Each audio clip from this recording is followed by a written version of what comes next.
here. All right. He's here. Welcome to the regular meeting of the Planning Commission, Thursday, April 10th, 2014. Roll call. Commissioner Cunningham, Present. Commissioner Doe, Present. Commissioner Menier, Commissioner Parker, Commissioner Reinhardt. Here.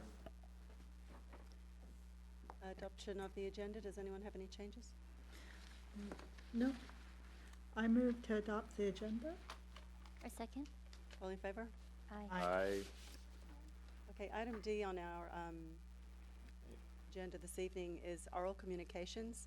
There is a limit of a total of 15 minutes for this, for items that are not scheduled on the agenda for this evening. If anyone would like to speak in oral communications, please come forward. Just state your name for the record, please. My name is Peter Grace. Thank you for the opportunity to be able to speak here.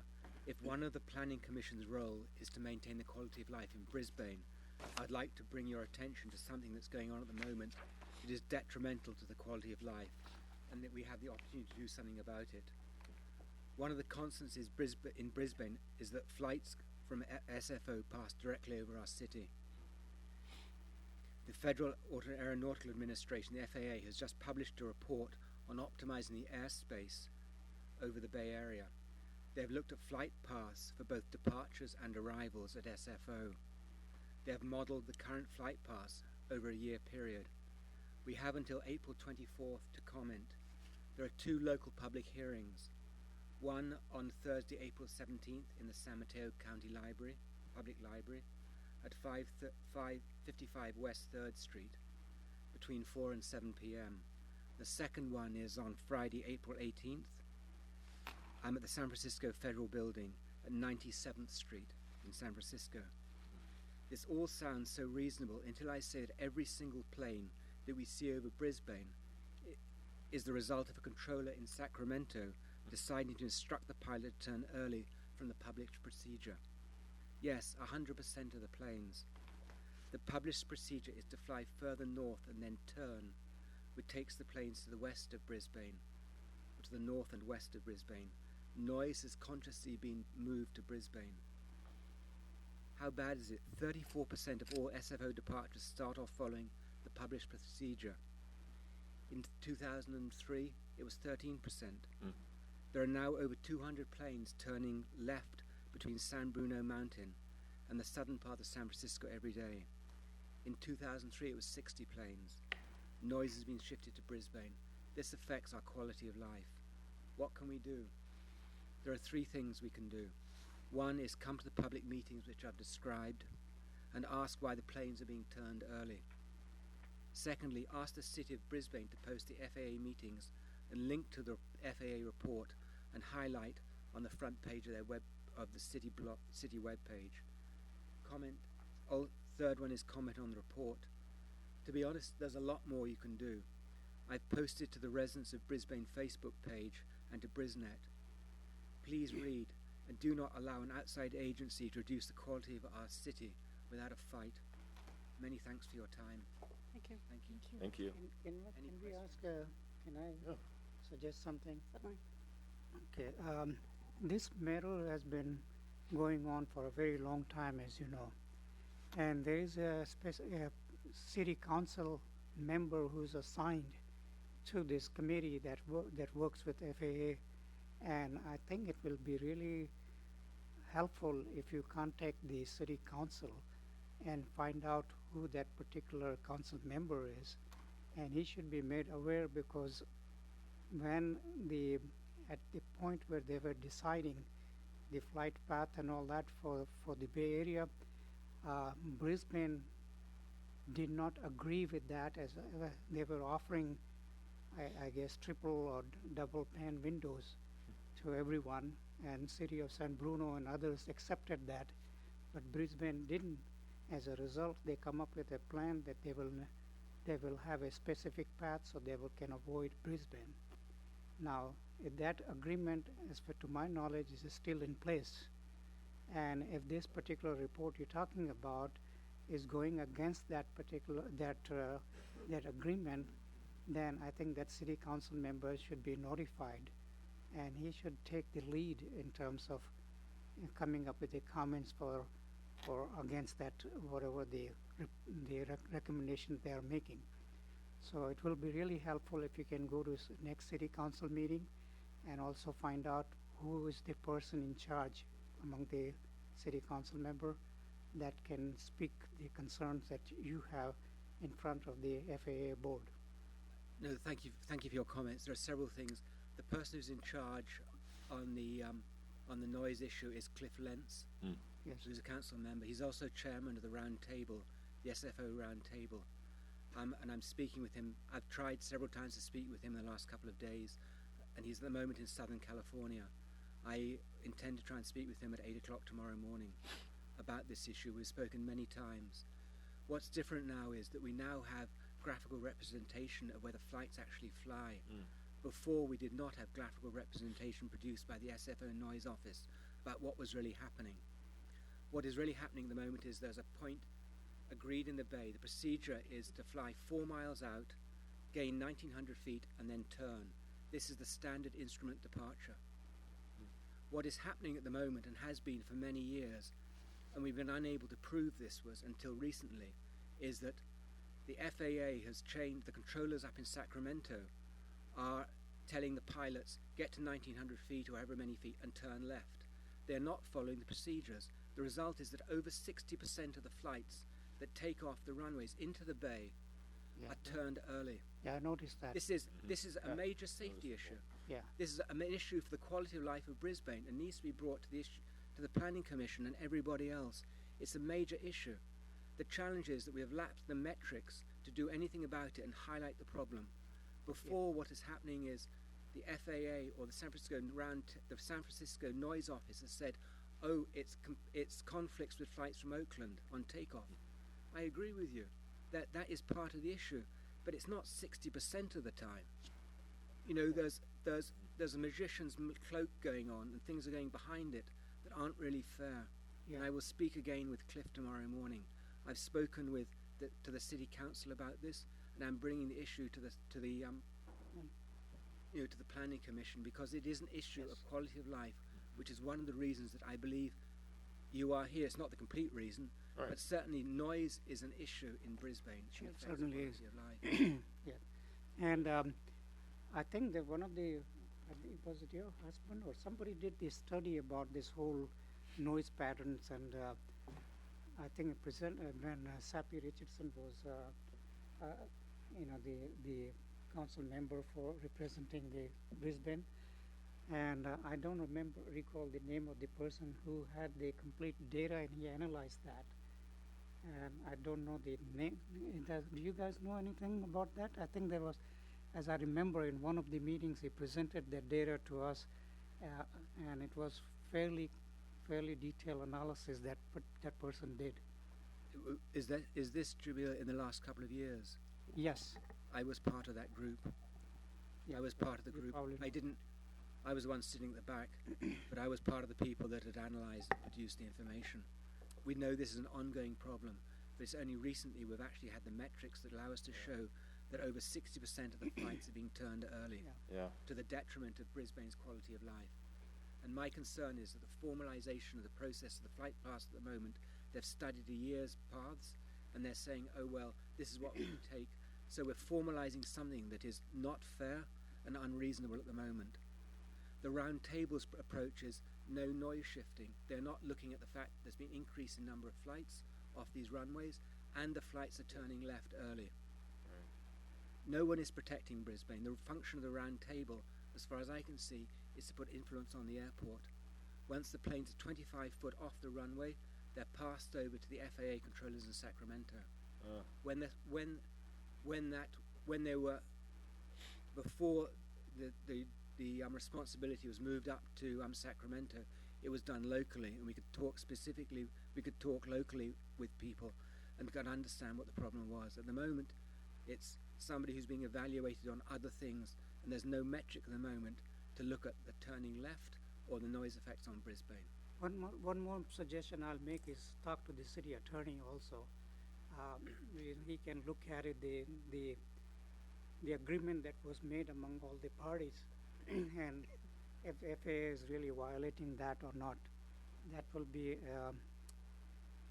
an interesting finding, so that the attorney can advise what to do. Okay, I'll go back and see the attorney as well. Thank you. What time are the meetings?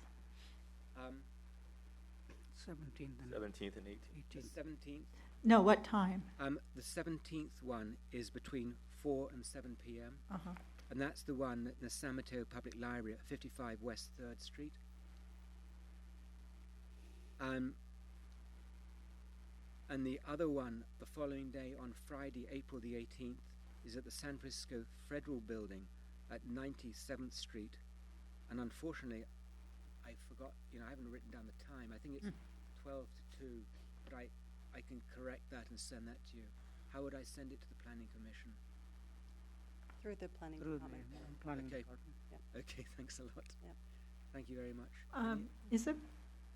I have a question for staff. Is it my understanding that the airport is currently making some modifications, and they came to the city and said that they would be flying over Brisbane more often for a certain amount of time? That's my recollection. There was some discussion at a council meeting, maybe in the last 2 months to that Yeah. effect, yes. And it was supposed to end, I think, September or July, or I don't remember. To be honest, I can't remember the exact dates, but what's happening is instead of the planes, they're making modifications to the runways that point into the bay, so they won't be able to take off on those. So all the takeoffs and departures will be on the long runways that go over Tanforan.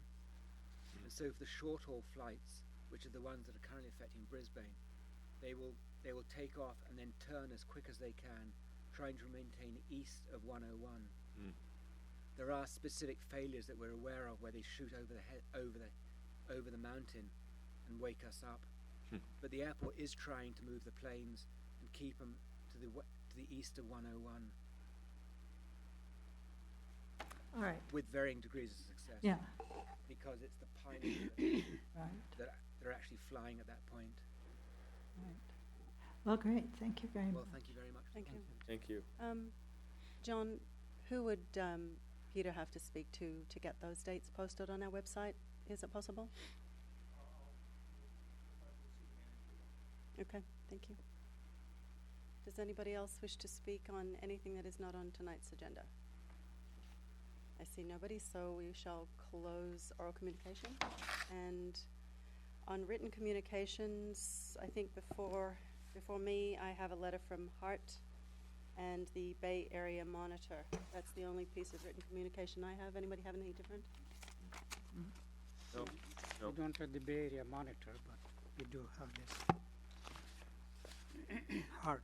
Oh, it was addressed to me. So, okay, we can all read that if I want it. Okay, And also the appendix. this is not written communication. This is produced by you, Tim? Right, this is for our discussion a little later on. Okay, on to new business. I need my glasses now to read. Look, we have public hearing number 1, 138 Visitation Avenue, fence exception FD-1-14, fence height exception for an approximately 9-foot retaining wall and fence combination, 6 feet of solid wood fence over a 3-foot retaining wall exposure along the north side and rear property lines. Anna Lam, applicant Anna Lam, Bic et al. Owners, APN 007-271-040. Staff? The applicant requests an exception for a wood fence and retaining wall combination to exceed the 8-foot height limit.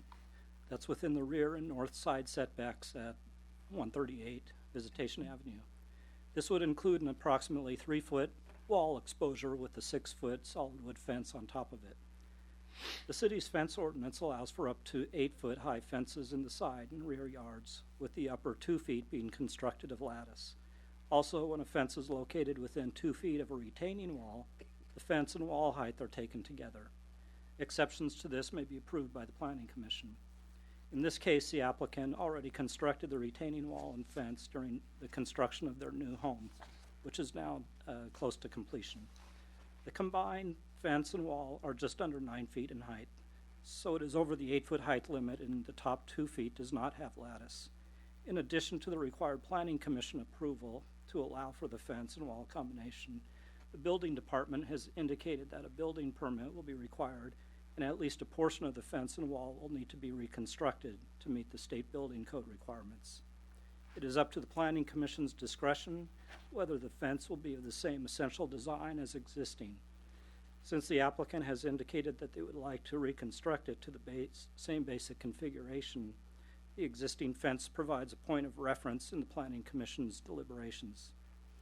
This is with the exception that the retaining wall that's facing Mariposa Avenue, or the Brisbane Inn, would be of concrete instead of wood as you see currently. The required findings for approval were provided in the agenda report, and as indicated in the report, the proposed fence and wall meet these findings. In brief, the exception is necessary to provide privacy and full enjoyment of the rear yard given its highly visible location. Second, the fence and wall would be required to be constructed as state building code under a building permit, so it will not present a hazard. And finally, the appearance of the fence and wall would be compatible with the neighborhood. In closing, staff recommends conditional approval of fence exception FD 114, the adoption of the resolution containing the findings and conditions of approval. Thank you. Comments? Carolyn?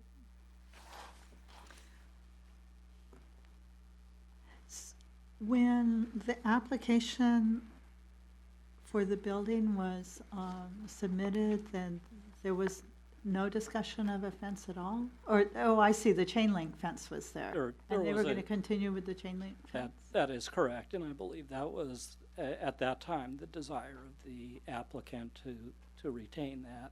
But And the chain link fence had slats in it, so no one could see it? there were no slats. It was an open, standard galvanized chain link fence, which after that point in time, the commission actually prohibited chain Right. link fences in this district. So the staff feels this is much more in keeping, although it's over the height limit. Normally, it's much more in keeping with the neighborhood.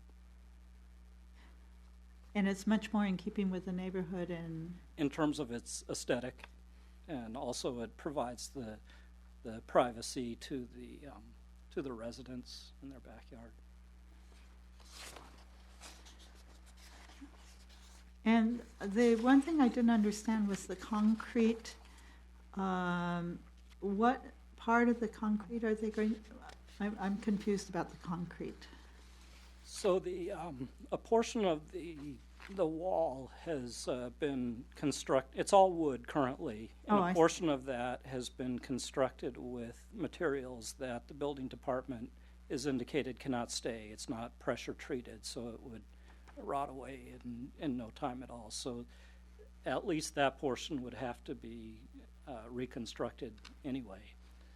The applicant has indicated that they would like to reconstruct that wall face that faces the north side setback, essentially. So that's the Mariposa side setback.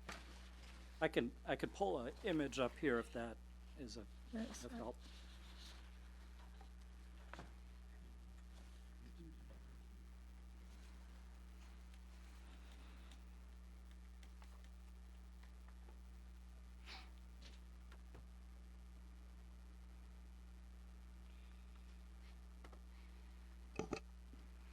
And the Sorry, this is kind of dark. Yeah. But you have the side that's facing me in this photo that's Mariposa, where I'm standing taking the photo. So essentially, that side setback that's facing onto the Mariposa Street, they're proposing to have in concrete, and the rear setback, which you see the car kind of that's parked behind the fence there. That's the rear setback area, so that I understand the applicant wants to retain that as wood. Oh, I see. The foundation of the home, you can see an exposure there Yes. of concrete, and so in staff's opinion, this was not a significant issue. This is the picture you have, right? It's exactly the same thing. That's a little bit closer up, and my apologies, I was looking for that picture to load up here for tonight's, but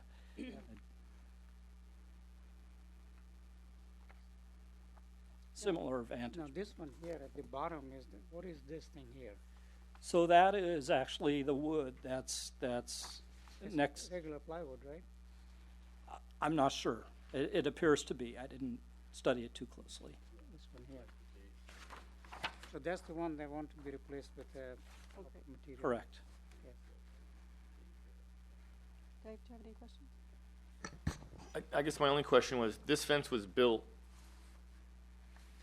without talking to you first, is that what happened? That's correct. Yeah, okay. Was there a reason for that? Did they say, they just, It's a good question for the applicant. I think they may not have completely understood that they needed to, once you have a fence over 6 feet in height, that a building permit's required. right. Okay, I just wanted to see what the communication was with you. So, okay, thank you. That was my only question. In that particular case, you have two variances required, right? Not only the 1 foot extra, 9 feet, and also according to the current regulation, the upper 2 feet should be lattice rather than solid wall. Right, there are two issues, but one permit. Yeah. So I remember we had a very extensive discussion about this type of issues one time. There was a house at the corner right next to the coffee, Madhouse Coffee. Then they wanted to create a solid wall that was all stucco base. And there were some concerns regarding the fire department's access, visibility and also visual impact regarding this whole 9-foot wall with no openings. right. And in this case, staff did route it to the fire department as well as to city engineer and to the building department. And fire and city engineer had no issues with it. The building department responded with the permit required. Now, what's the reason for not putting the top 2 feet lattices? Why it has to be solid on the top too? In this case, because the fence is on top of a retaining wall, it's actually only a 6-foot fence with almost a 3-foot retaining wall. So the applicant was concerned about if they had to do 2 feet of lattice on that, essentially people could still see through that fence. No, but And they can see out more than they want to see out necessarily too. So they, because the thing is that the people will be standing on the road, and that 2 feet on the top will not make any difference in terms of the view. I mean, everybody has to live with that little bit of opening in the top. it's at the planning commission's discretion. If you feel that's a sticking point, then you are free to require that as a condition.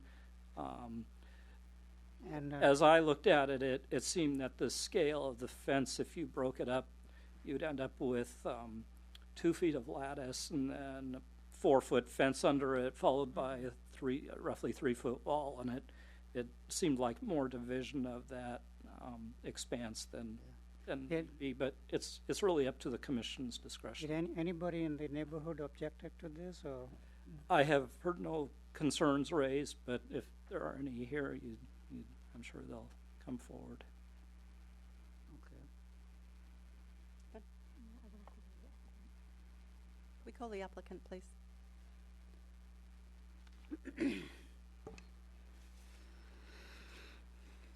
Just state your name for the record, please. Sorry? Just state your name for the record, please. Yeah, this is Daniel Lam. I'm Hannah Lam. Hi. You had some question? No, I actually want to hear from the applicants. Oh. I just wanted to hear your explanation as to your rationale, as to your design and why you want it that way. So, Speak into the microphone, please. sure. Thanks. As Ken mentioned, it's for privacy, and actually the house, there's a large discrepancy between where the foundation is built. So it's actually around 3 to 4 feet high on the floor on our side. So if we have a lower fence, the fence would be around this high. So you easily see the parking lot, and then also others could also see inside. Mm-hmm. Okay. So that's our main reasoning for getting a higher fence. So your floor level is right here. Yeah. So Right. the whole backyard is 3 feet higher than the street. Is right here It's actually as high as this. It's all the way through.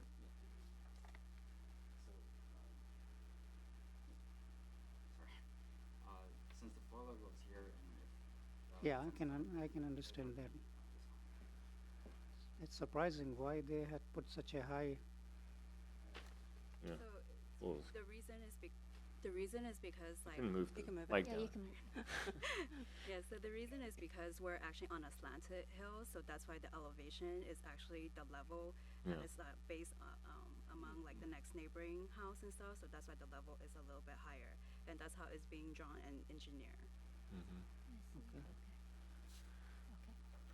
Any questions for the applicant, Carolyn? I have no questions.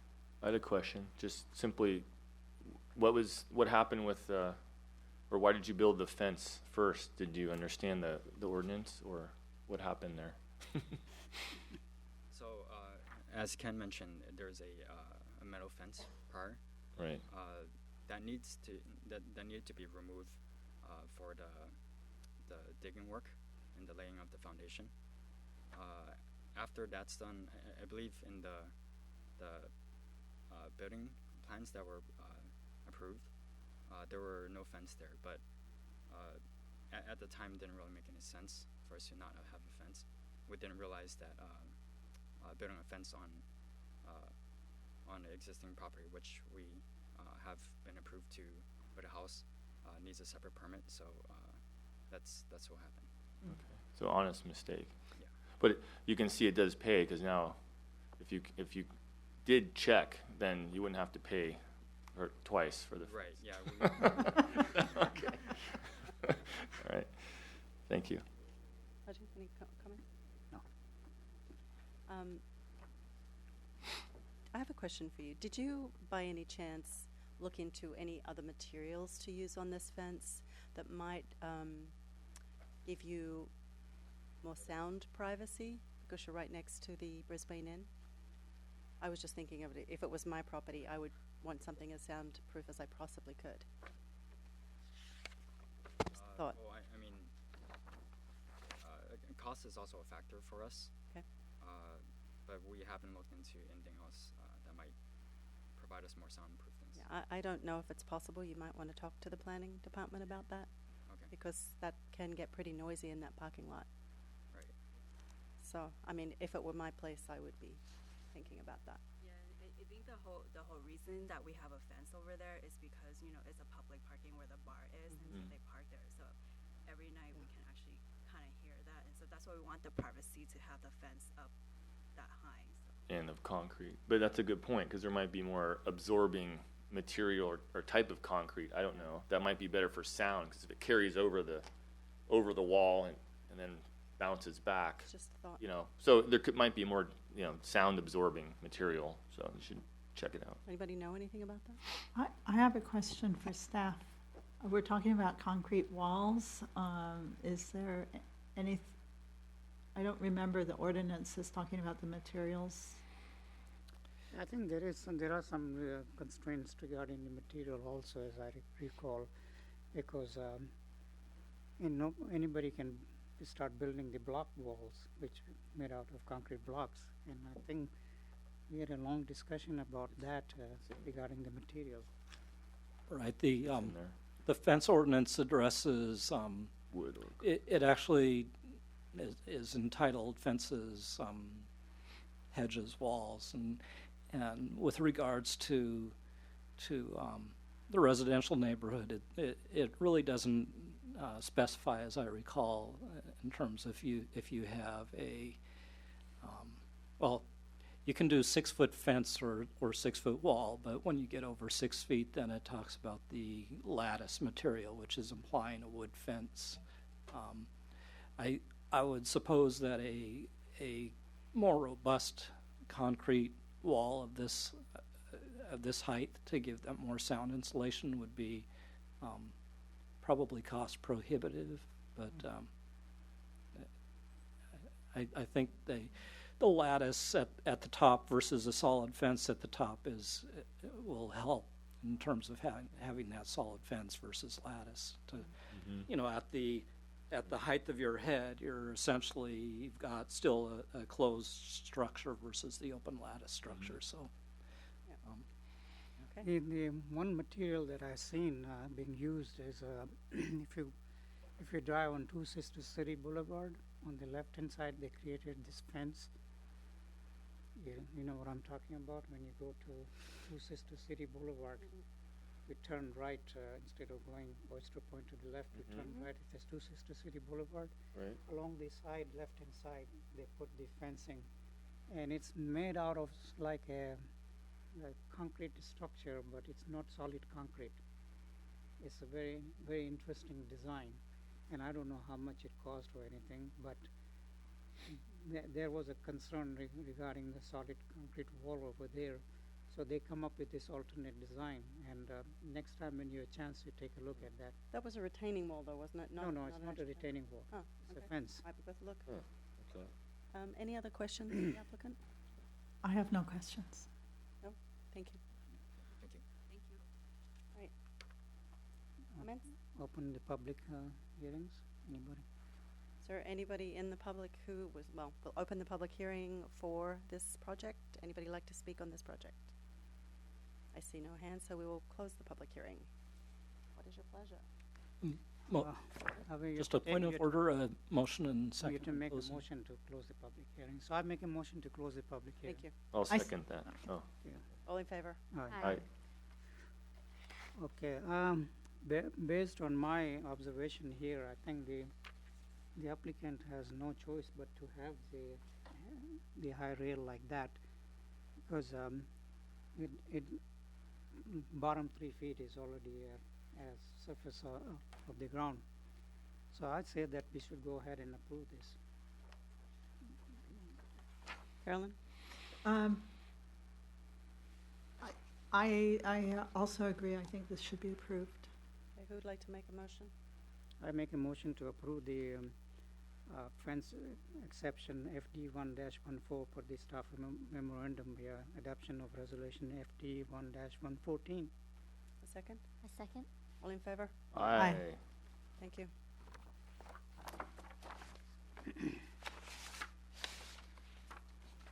Thank you. Oh, my agenda has disappeared. Agenda for a second.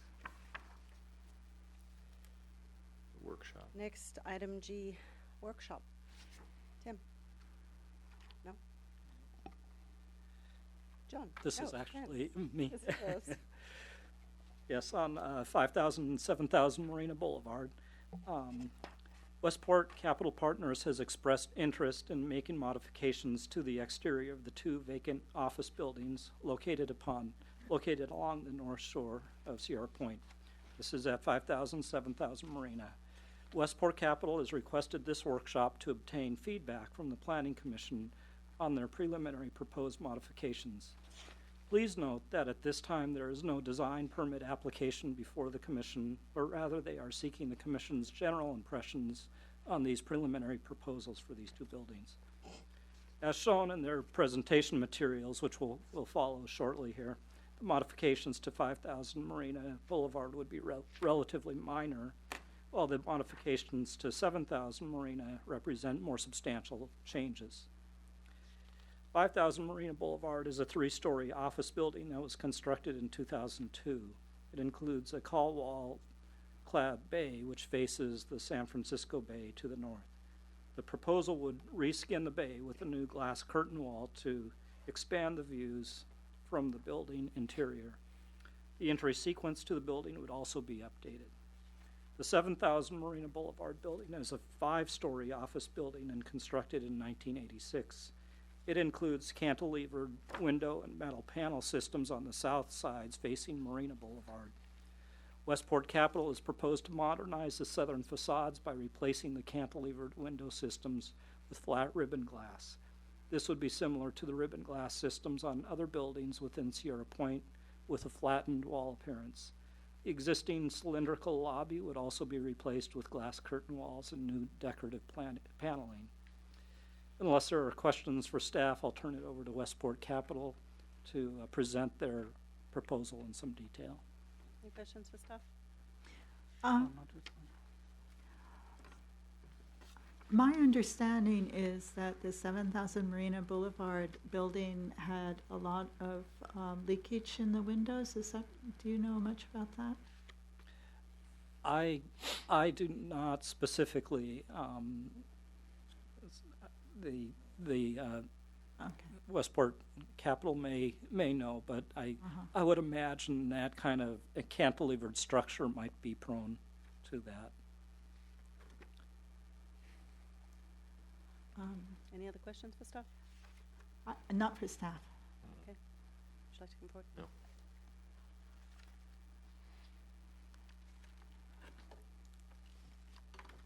Hi, my name is Eric Clapp. I'm with Westport Capital Partners. I just wanted to thank all the planning commissioners and as well as staff for helping me facilitate this workshop on such short notice. Sure. So Thanks. we'll just quickly go through these materials and then I can answer any questions you guys have. I just really wanted to get your general feedback for what your thoughts are for what we're looking at doing, as well as hearing if there's any public comment on it as well too. Thank you. So here you can take a look at the two buildings starting off 5,000 and 7,000. 5,000's on the right hand side, 7,000 on the left hand side. The work we're planning to do to 5,000, which gets detailed a little bit later, has to do with that screened wall on sort of the right hand side covering the second and third story windows on the side closer to the 101. Let's go to the next page, Ken. This is just a brief aerial over of the overall Sierra Point area. Taken from a little while ago and pointing out 5,000 and 7,000. We can go to the next slide. Here we're trying to highlight in detail a little bit of the work which we're looking to do just so you can have a better understanding of it. On the 5,000 building, which is the building on the left, there are two things which we're proposing occurring. The first one is the replacement of the call wall glass system with more of an expanded.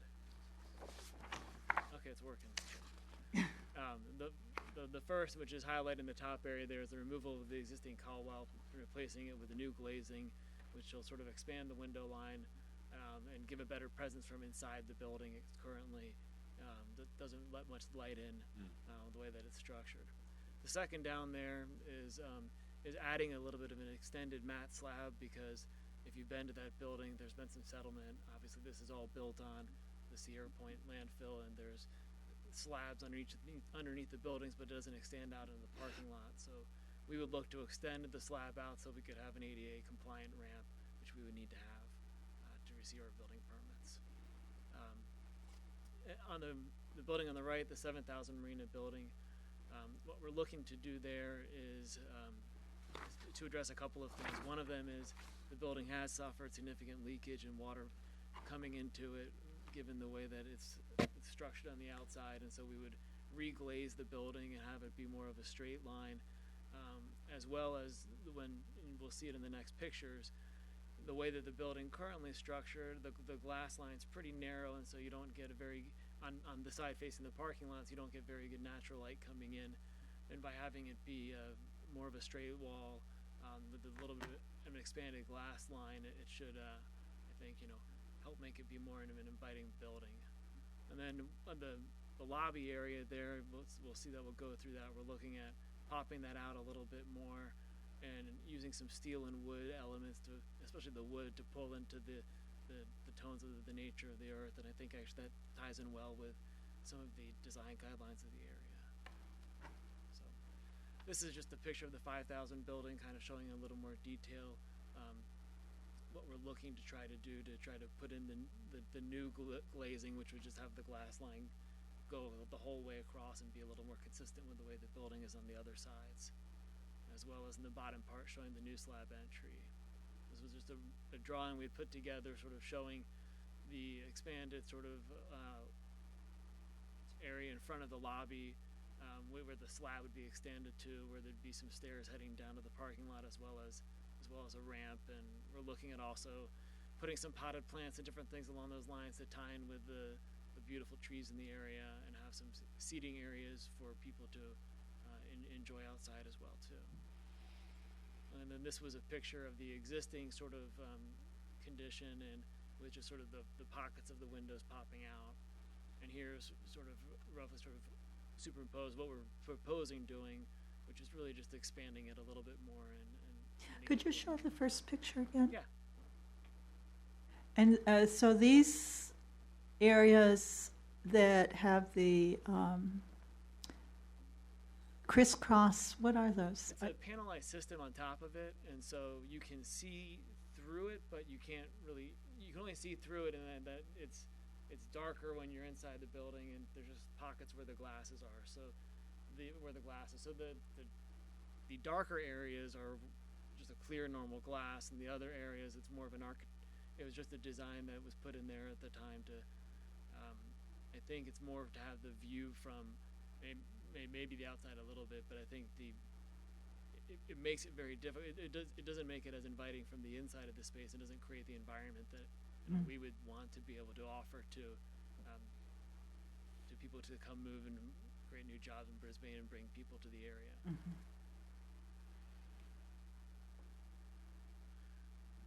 So this is now moving a little bit on to the 7,000 building. We're trying to highlight here and show that we'd be removing the existing metal cantilevers and adding in new glazing. Can you explain what the cantilever is? Sure, let me just go to here, it'll show you. So if you take a look at this picture here, you can see the cantilevers, how the building is jutting out like this. uh-huh. Consistently in each of the different, and it does it on two sides of the building. And by doing that, your windows are also pushed out as such, and so you're not able to have the light coming in the way that one would really like it to, as well as this is the way the system is put into place, and over the years, it needs to get reglazed, and this is where the water intrusion, from what we've understood, is coming in. Is that the west side of the building that we're looking at? You're looking at the. No. It's not the north. It's the west side. West, yeah. Yeah. So do you think maybe they will put in because it does get pretty hot in the late summer west sun?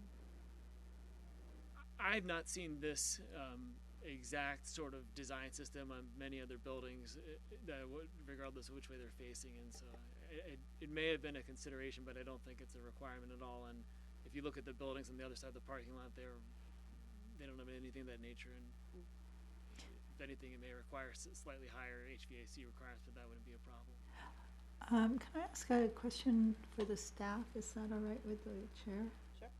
The workshop. The workshop. Oh, that's Working together. The history of this building is it's supposed to be a Luke Skywalker iconic building from the architect. Does anybody know anything about that? Yes, it was originally referred to as the Dakin building, and it did have some in its day, it had some architectural recognition for its unique design, and it had a nickname of the Luke Skywalker building, which of course is to be in contrast with what people have called, I guess, the Darth Vader building, the dark, the black one as you enter Sierra Point. That building. It's I guess the names are a sign of its time. I see. Do you know the reason why those balconies were? There's two balconies on both sides. There's two balconies. One of the original, I think, architectural elements within the Sierra Point was to try to enhance balconies and have meeting spaces and outdoor areas. And so we would retain all 4 balconies, and there's 2 balconies facing this one. There also are 2 wonderful balconies on the exact other opposite side of the building, which are facing the bay. So in this particular case, what you gonna take out? Can you? Well, if you go to the next page here, what we're looking to do for the most part So you're gonna take out the whole? is to take out the cantilevered canopies. system and replace it with more of a, and this is just an earlier this is an early rendition. We would come back with something much more detailed, but we're taking out the cantilevered system and replacing it with more of a traditional office. But, more of a but traditional those design. cantilevers are the one that were giving kind of a character to this building. Now it looks like any other building is flat surface. Well, So this is only was there on the any one side of reason the at that time what that was required to do by the planning commission or whosoever reviewed that?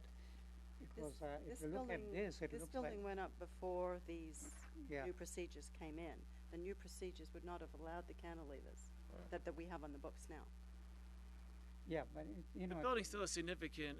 If you look back even on the first page, and you can see we're not addressing or touching really the building view as you're coming into it.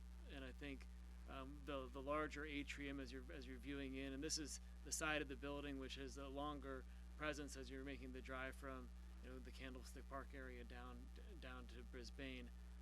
We'd be retaining a lot this look and feel and the character that the building has. What about the color? The color is nothing which has been determined at this point in time right now. We our thoughts at this point, the first thing we need to really do is power wash the building and take a look at it, because it hasn't happened for a very, very long point in time, and we're not sure how it would look and feel afterwards. And so we're open to working through and finding something that connects well.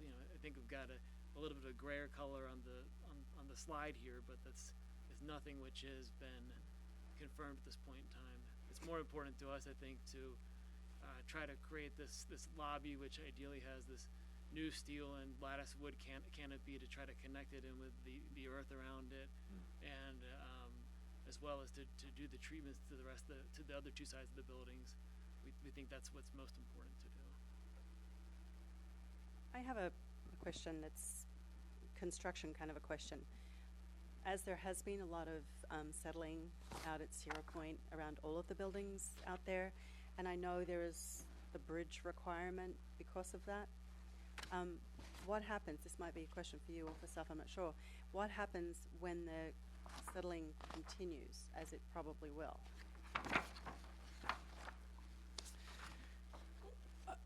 I think what you can actually see it occurring if you walk up and get a close look at the edge of those buildings is that the soil begins to just pull away to some degree from the building, because the buildings are pile supported, so they're solid. I thought it was an just issue if you with had- the entryways going into the building as well. So, Right, which I think his proposal is partly to address that. It's more what we've seen is it's more significant on the 5,000 Marina building, and the entryway wasn't on the slab underneath it, so it wasn't supported, so it's oh, I settling away. So we were going to install a new slab to take it all the way to extend the slab from the building line out to the parking lot area, so that way if there's you're gonna any put minor that on settling- piles or what? What? That new slab will be on the pile, so you're just gonna pour it in the, otherwise that's going to settle also. Yeah, let me have my Great. colleague Dan. Cameron Bassett come up here, can help address some of the more technical construction questions. Good evening. I'm Cameron Bassett. I handle a lot of construction with Westport Capital Partners, and our intent for the slab. could you speak into the microphone? Great, Sorry thank you. about that. That's right. So our intent for the slab on the 5,000 building was to remove the glazing at the front of the building and put a slab on top of the existing slab, dowel it together, and try to cantilever out to not affect any of the surrounding topography. That way, if it did settle, you have it suspended and it's not affected. I see. As far as getting a ramp down, we did read the design guidelines, and it talks about the bridging effect. And we've toyed around with concepts of running a bridge down to grade that would have a slip joint on it. So if anything started to settle in a way that was going to affect the ADA grade, we could go ahead and jack it back up, or it would slip in place, so it's not, bowing the way that it is now or heaving. Like Eric said, on the 7,000 building, you don't have nearly the settlement that you do on the 5,000 building. There's two side entrances that have a similar condition on the 7,000 building now, and we'd be proposing to do something similar to that effect, where there's a bridging effect off to grade that would slip joint. So Okay. that's the intent. Thanks. Thank you. I have a question.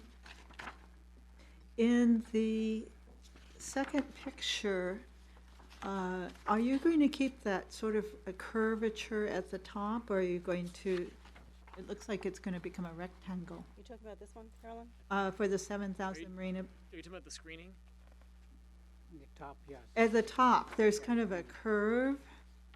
I think that's where all the HVAC stuff is. Yeah, it's a screen covering Right. all the HVAC and other equipment up there. And Uh-huh. I mean, I think with where it's located and the size of the building, it most likely be there. We would need to address how the view plane would be changed if we would modify anything. That would all be part of the project design approval process that we would go through. I if see. we wanted to modify. So, I think we may take the tail off of it. There's an odd sort of back portion of it that's a triangle.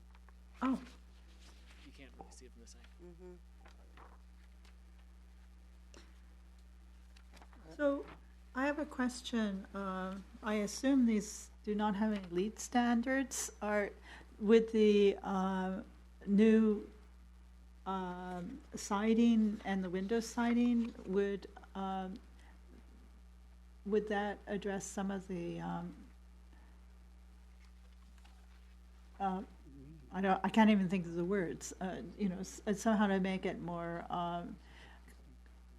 modern as far as LEED standard? This is just the, I'm not sure if we're not really proposing bringing it to a LEED standard The ordinary because of the current construction of the buildings is not very efficient to do and Uh-huh. or necessarily practical. I do think though that with moving through and putting in the new and adhering to Title 24, we'd have a building that would be more efficient. Efficient, okay. it breaks the. Yeah, looking at your 7,000, I like the existing look better than what you're proposing. My own feeling here, because it has a lot more characters, all these lines and cantilever, and also these two window boxes. When you change that to that, it looks like just any ordinary building. So it doesn't have that nautical, image. And also if you look at on the top where you have the, this is screening for the I think it's HVAC stuff, and in your proposed one is all flat rectangular. This doesn't. To me, I think you're downgrading the aesthetic. Well, this But is 5,000 seems to be okay. But again, if you look at both of them side by side, they look like they all will be looking pretty much the same. well, I think what we flat think are some important things to be looking at are to address the lobby area as well, which in the earlier one, as you look at it, it doesn't really tell it here. It's a very circular one with a not very well working revolving door. The The lobby the concern is that one of my major concerns is the building the way it's currently constructed is not necessarily very appealing, I believe, to tenants once they're inside of it because of the fact there's not the light coming through it. Right. It doesn't create the open space in today's environment. People are looking to have more of an open workplace where there's a lot of natural light coming through and shining through the entire building. And this cantilever structure, the way that it's set up, doesn't allow that to occur. I just we were working through to try to gain an understanding to work on this so that we could figure out if as we're moving ahead. So this is crude by nature and it's not anywhere near the way it would look upon finished product. And we take pride in trying to transform buildings into very enjoyable places that improve their areas. And so we'd look to work with you to try to find some way to do that. It's more what I was hoping to get guidance from more so was the conceptual thought process of really removing this cantilever process or this cantilever feature and having it be more of a what you could do is maybe keep the same cantilever feature and maybe try to make these windows bigger. There might be a way to do that, and There's also the glazing and the other things in the cantilever structure. I think it's not, I don't believe it's very, the top of the cantilevers are metal, and it's only glass at the bottom part coming in. I don't know if structurally the building would be able to support it as well if you went to glass on both sides. Uh-huh. And it's a very different structural sort of setup there. I think there's a way to potentially look into playing with some of the window box and doing things to make it be a little bit more unique. It's more of a concept today of trying to figure out just general thoughts on. no, I like the balcony, the bottom part that you reconfigure. That's I don't have any. I think that enhances that. Mhm. But the top treatment that you are proposing here, I don't like it personally. The top, But- what, I mean, this look versus this look. Right. are you speaking of the very roof? No, the cantilever windows. Oh. Have you been inside this building? Hmm? Have you been inside this building? I haven't been, no. It is very dark inside that building. Yeah. So that's. Which so means they would be using you- a lot more electricity for lighting. Yeah. But the one thing that I see with the change is that it might reduce power consumption because of the lighting. Because this, I've been in there, it is so dark inside that building. Yeah, what I was trying to figure out is if there is any way they can keep the same concept design, but look at the changing the window structure somehow. And I don't know. I- I haven't seen it, so. What I It's just see, tricky because the building comes out to an edge and then Right. the windows pop out Right. in that Right. direction. I appreciate what you're saying about wanting there to be a little more articulation in the building and to have it maybe still try to provide more character from these sides. I think Right. the other sides of the building will provide a Mhm. lot of character to it still. Okay, This is an initial draft just to get general. even if you go with this concept, is there anything you can do, like add something to this rather than the straight rows of windows? You know, I mean, can you break up this, just like in the other one?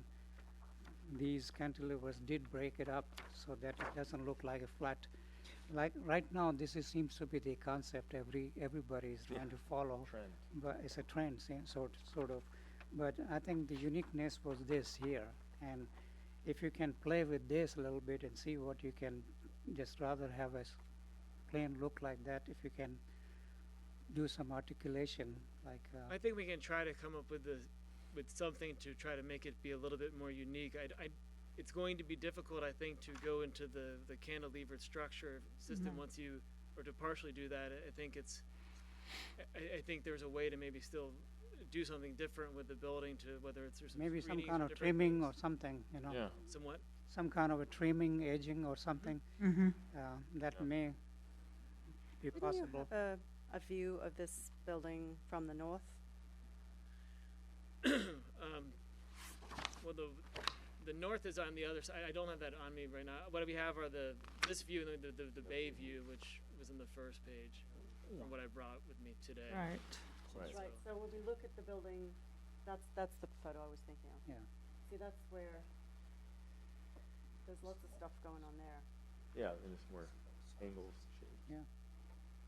But And that's the view that most people are going to see coming up the freeway or in the bay. Yeah, but the other side is pretty So nice the- too, yeah, towards the bay.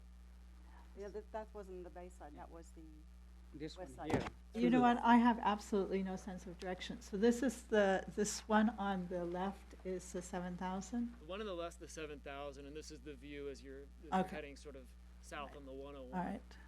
which gets captured in. And that basically you feel is working, or it would need some modification? We aren't going to do any major modifications to that. I think what we would look to do with that side of the building is a heavy power washing, and then also if we are, if we change colors at all, we'll weave it in and match it throughout the whole entire building, and we'd come to you for approval there. Uh-huh. I mean, that would be our general thought process. But yeah. there's a lot of uniqueness to this side of the building with the atrium, which is in the front area, in between sort of the middle of the trees. The trees here are really beautiful, and it has a very good presence to it. We just think that if we maintain this and modify the other portion of it, we can create something really beautiful and attractive, and hopefully Right. pull in some wonderful companies down to here to create Right. additional. Well, Through the chair, I have a photo that's closer up, if that includes that north side. If you'd like, I can pull that up. Could you do that? Yeah, it'd be good to see. Thanks, Ken. But yeah, I think just to add, I think general comments, I agree in the sense of what Commissioner Rainier said about the, more character and trying to get that.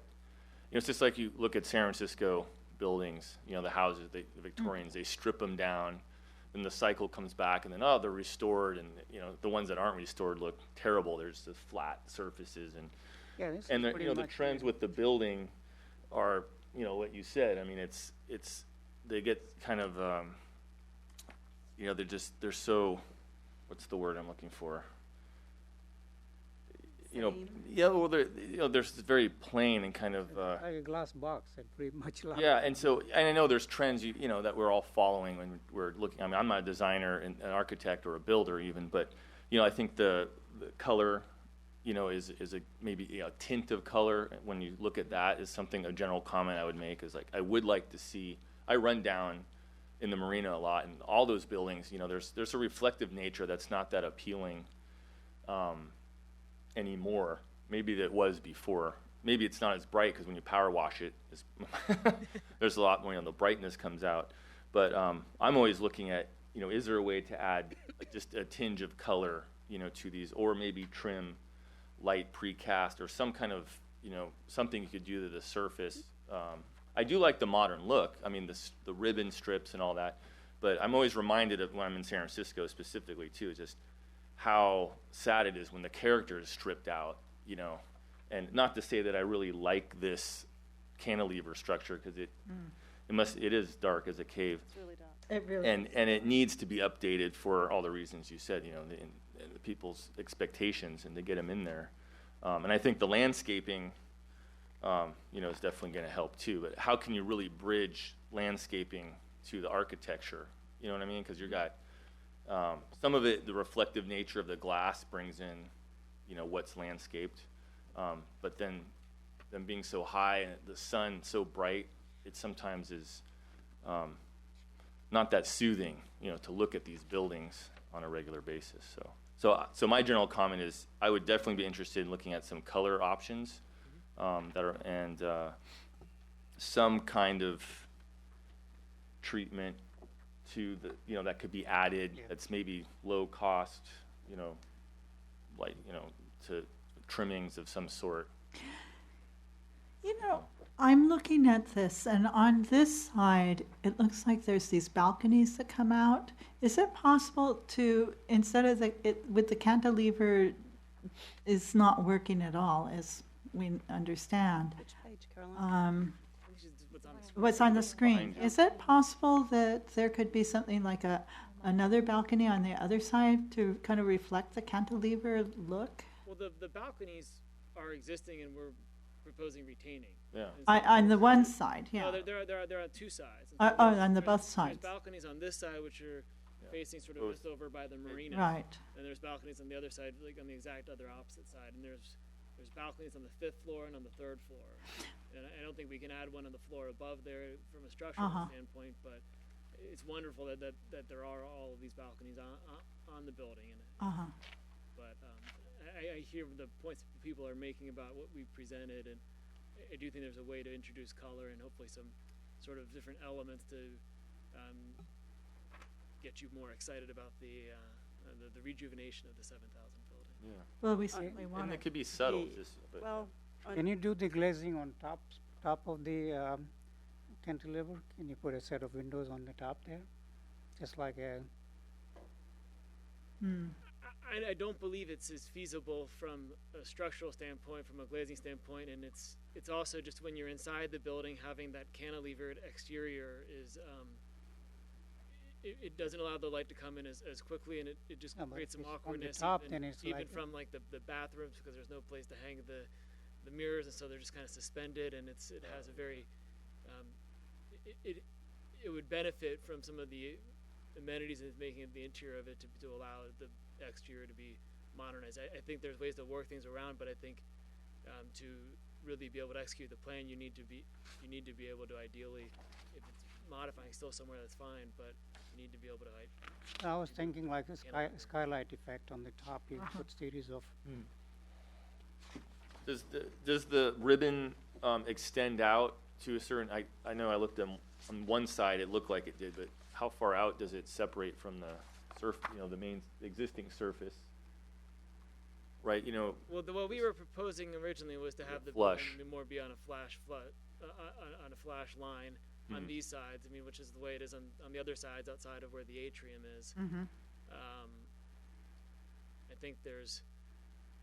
I think that's with the design and also from some of the glazing, the leakages that have occurred in the past. That's something that would it adds to that needs to occur, and I'm concerned a little bit with some of the structural of trying to make the cantilever be glass on both sides, and it doesn't address some of the other concerns for the interiors for what we're finding tenants really desiring. And we as a firm also we love to restore properties and try to have them be to their best benefits and bring them back for things that are truly historic, and are doing that in San Francisco. But it's just in this instance, we feel like it was trying to be modern at its current time, and to make it modern again in its current time, it does require some modifications. Yeah, I agree. Goodness, see that?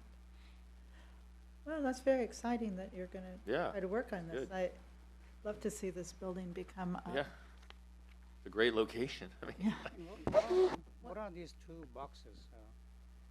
There are more elements out there, and we've toyed with ideas of trying to potentially retain them in. We're concerned with how that would look without the cantilever windows in there, and so we wanted to show an initial base without them in there. That's why I was wondering if you the could balconies make those- they could sort of be a balcony feature, or I don't know if that would work at all. You'll be ruining this to this.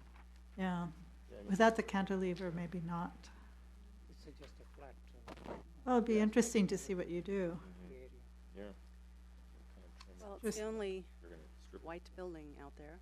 And the center goes for the Well, 'cause 5,000. G 1.24 talks about accent colors and warm earth tones, neutral colors, and some pastels will be utilized. That would probably help the starkness of certainly one side of the building. It'd be interesting to see what you could come up with just to break that flat line, since it seems to be a Yeah. point of contention. And I think the Very- same thing with the very 5,000 Marina, if they can come up with something in between, some kind of a, Yeah. because this is all, again, looks like a just, Have you been out there? That's an. That's the way the building's feature of currently that building. structured. All we're talking about doing is replacing some Like of the panelos with keepers. glass on that building. I go there for every Sunday. Mm. Comments, Gwen? I actually really like the new proposal for, I think it's 5,000. 5,000, yeah. Yeah. Because if you count across, it's 17, panels, and then here is a total of only 16 that are available and open with light. Because I like a lot of light, and I Yeah. agree with that comment. I think, although I have to say, I think that's extremely unique, and I understand that listening to what you're saying and responding to the other commissioners about trying to maintain the integrity, the design integrity, and still incorporating some modernization ideas and concepts in addition to adding more light. I think we're gonna have to, I guess, color and detail would have to be the two ways to do it, because otherwise I don't know how you're gonna bring more light into that area of the building with the structure being the way it is, just simply by the angles that you're using there to create it. It just makes it dark. Well, I know that's Yeah. why So- we want so to your eliminate the proposal- angles. So I was trying Yeah. to listen to both sides and see that, because I do like the unique qualities of this building. But at the same time, I see what you're saying in terms of trying to bring more light. And studies have shown that the more light you have, If at have all, the people windows should have been on inside the are- top, no?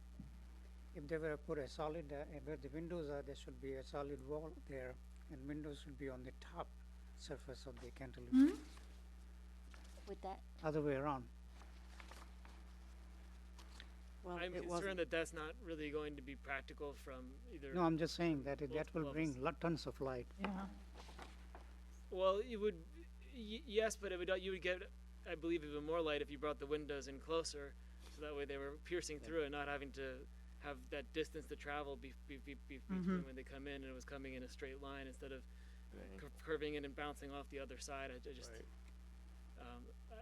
I understand your appreciation for the architectural elements in the building. It's been but Well, think about I'm it. Just concerned go from a back and financial see what you can standpoint do. as Yeah. well as from a structural standpoint. Right. And, for us to move forward on renovating the building and closing on the property, we really need to at least have some understanding that we can work together to try to find You a way know- to modernize the building. Yeah. But we definitely like to see some kind of a treatment in there, not just Yeah. the flat wall. I'm wondering if the banding, I don't know what you would call it, the Ribbon. Cantilever banding. I mean the ribbon, is that what it's? well, the new. No. Oh, they call No, refer to this it is right. on 7,000. Oh, okay. I think sorry. she's Carolyn, looking. Oh, I'm so looking at the 5,000. 7,000, Cantilevers excuse out. me. I'll go back. Which one? The cantilever. She was looking at the. The cantilever. Oh, Um, sorry.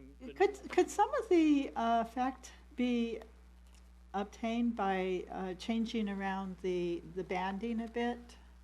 You know, to have sort of a different slant to it a bit?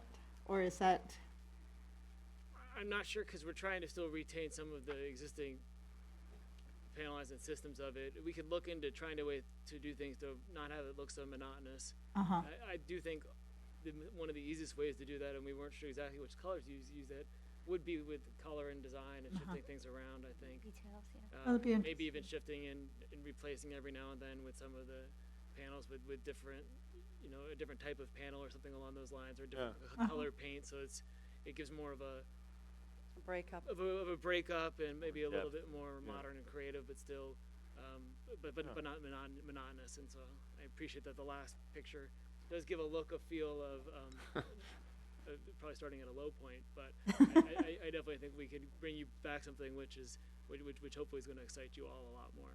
Yeah. I would like to shift the conversation to outside of the buildings. Okay. You said it after I'd just written it down. Seating, etc., outside. These two buildings are a very popular public walkway space. When people are doing the Bay Trail, you'll find a lot of people in the area are running along there all the way around to the beach area with their dogs and things like that. In front of 7,000, well, on the north side of 7,000, is a beautiful grassy area, and on any day you'd probably see 50 different people with dogs and picnic blankets and whatever. Would you consider putting a little more outdoor stuff there for the general public, not just for your building people? I know at one of the buildings they put a basketball court Oh, yeah. Oh. Right. on one of the They have a buildings. basketball court in between the two buildings On the other of side. parking lot there. I'm not sure if it's Oh, yeah. And I'm not tenant asking. use only or for public Right, too. but because this is, such a public space, Uh-huh. No, I know there's It a would be 100-foot really dedication nice to make sure the for- space gets maintained, and and I think at this, the direct grassing in front of there is a little, because it's very hilly too, so there's not too much you can do immediately there. Maybe there's, well, seating would be really The nice little under things you those can beautiful do. trees. Around those trees, you could put some. I'd have to look into it. I know at some parts of it, you move over a little further, it's that area is also not on a slab either, and there's some settlement going on there, so I wouldn't want to put something there from a liability It's gonna standpoint sink? that could settle or not really be in the right exact position. So that would just be something I'd be a little. Yeah, no, I wasn't thinking of a basketball court there. That was not my first thought. It was just more. We definitely could look into trying to think if there's ways to entertain things that could be shared uses as well and provide Yeah. benefits. It is a beautiful area, and the trail is very, I imagine, must get used a lot. It does get used a lot, and even up at 5,000, which is kind of right at the end. That's still, there's some marshes off to the right between that building and the freeway that have a lot of wildlife in them, which people definitely would want preserved. But I don't know, maybe seating up there or something might be a nice thought process as well to garner support. Okay. Okay. Thank Thank you all very much. I Well, appreciate it. Any I more? have to say that I'm excited that you're going to Do something? try to do something Yeah. with these and make them into really nice buildings again. We'd love to see them full of Happy. nice, happy people working in Brisbane. Yeah. We all would. Yeah. Okay. Any other question? Any other questions? No. No, thanks Oh, for thanks setting so up much. the Thanks, workshop. thanks for the workshop. Thank you. Thank you. Ms. Chairman, can we take 5 minutes break? Yes. Let's take a 5-minute break.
Yeah, no, it makes sense now.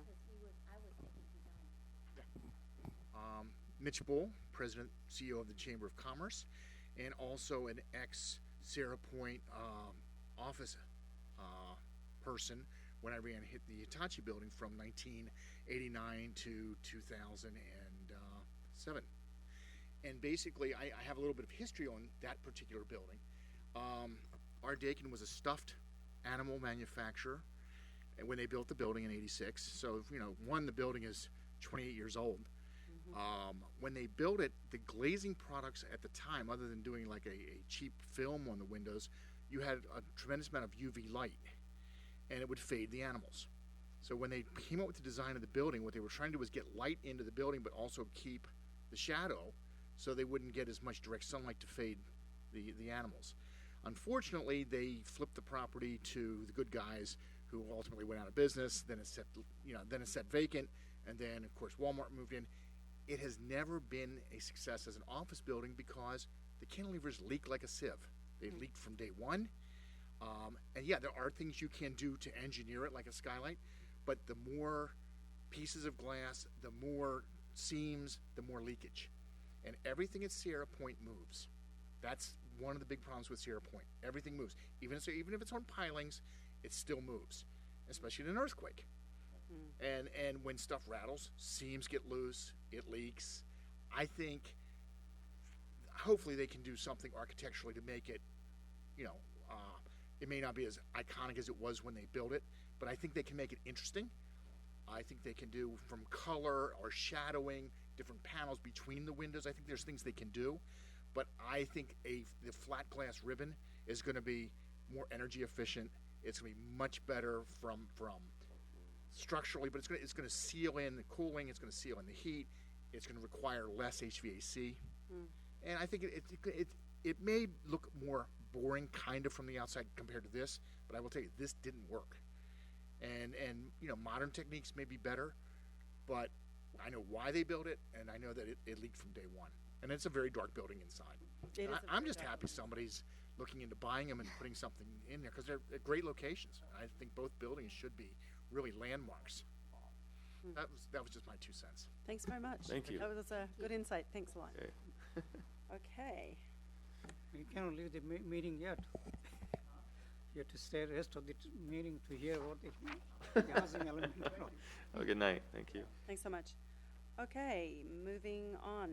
Study session. Tim. Da-da-da. Good old Tim. Thank you.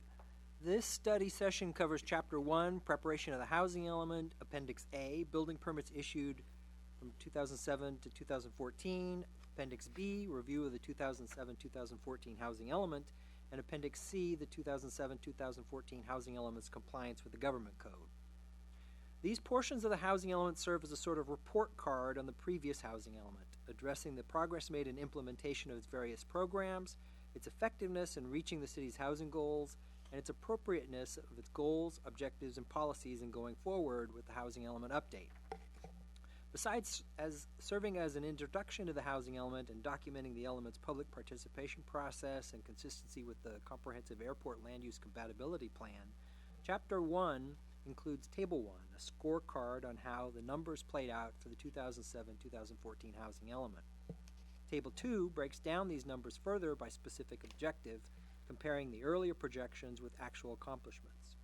Chapter 1 draws upon data collected in Appendices A, B, and C. Appendix A lists all of the building permits issued for new housing units during the 2007 to 2014 planning period, broken down by levels of affordability. Appendix B is a comprehensive review of the past housing elements' goals, policies, and programs to determine their past effectiveness and future appropriateness. This is just a first cut at updating the policies and programs listed in Chapter 6, which we will get to in a future study session. You've been provided tonight with a remixed list of the 2007-2014 policies and programs, regrouped by how they might be updated in the 2015 to 2022 housing element. The programs that will probably require the most work are those dealing with the regional housing needs allocation, both the shortfall from the past planning period and the current allocation for the upcoming period. Chapter 3, which is the subject of our next study session, will deal with the mechanics of this process. Although the Planning Commission had recommended against rezoning the southern portion of the SCR01 district to higher density, there are still a number of programs dealing with the district that should be retained or revised. And if the Commission wants to follow through with the possibility of adding housing impact fees and commercial linkage fees, as discussed previously, then the program dealing with fees for new development should be revised accordingly. Of the remaining programs, some need to be updated to indicate that they will continue to be implemented, and several may be deleted because their work is complete, and they need not be continued in order to demonstrate compliance with any state requirement. As for the policies, a few need to be refined to clarify their connection to the programs below them. Appendix C calculates the unmet regional housing needs allocation for 2007 to 2014, resulting from the lack of rezoning in Southwest Bayshore and Crocker Park, to determine the shortfall that will have to be carried over into the current planning period. Although the numbers are subject to change, it appears that the 2015-2022 housing element will have to identify zoning for 89 very low income units, 54 low income units, and 67 moderate income units, in addition to the new RHNA requirement of 25 very low income units, 13 low income units, 15 moderate income units, and 30 above moderate income units. The next study session will address how these numbers will be met in Chapter 3, Land Inventory and Identification of Adequate Sites for Regional Housing Needs. And that concludes the presentation. If you have any questions, I'd be happy to answer them. I'm glad you're doing this for us.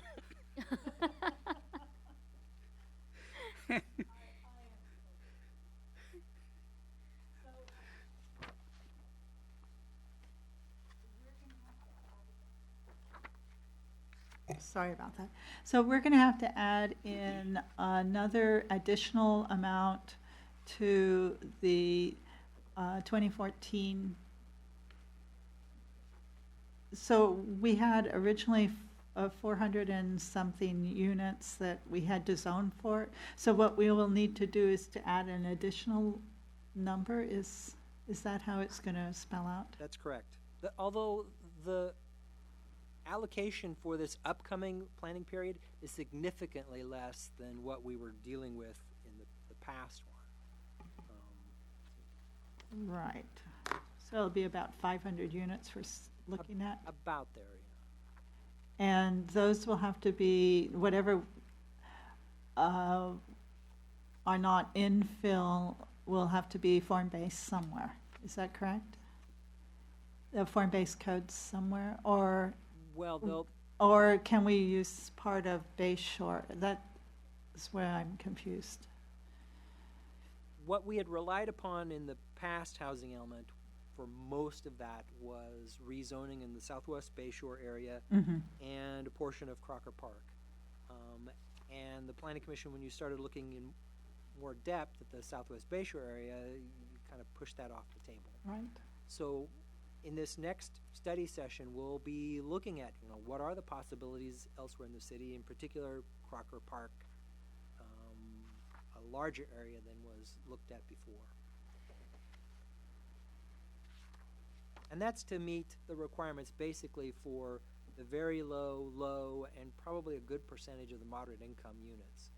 The above moderate income units, that's going to be provided by infill in central Brisbane and the Brisbane Acres.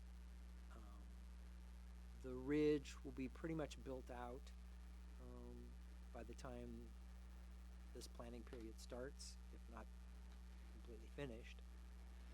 So it's really those affordable units that we're going to have to be concentrating on.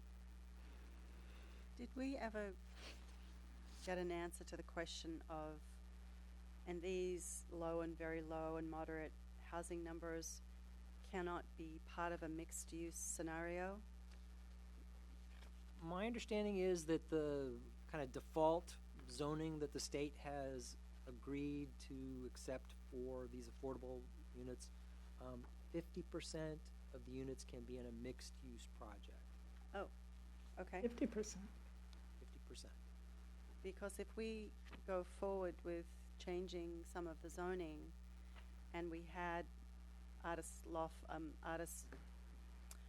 residence above a artist studio, does that would fit into that then? Yeah, that would Okay. be What other, I mean, that's just the first thing that comes to my mind. What other mixed uses like that could we think of, just to stimulate our brain thought process on this? Well, my recollection was that what was originally thought of for the Crocker Park portion of the previous housing element was that it was going to be commercial on the ground floor with residential units above. Oh, okay. Okay. I have a question that's a little different. I wanted to know how much land is in the mobile home park. Does anybody have a clue? You know, I'm sorry, I don't have that information on me. We'll bring it up certainly for the next study session. Oh, okay. It seems like a couple, 3 or 4 acres? That sounds, pretty reasonable, yeah. Now, a portion of that, essentially they have developed all of the flat portion of that site. Right. And then the slope goes up pretty steep towards the rear. Hmm.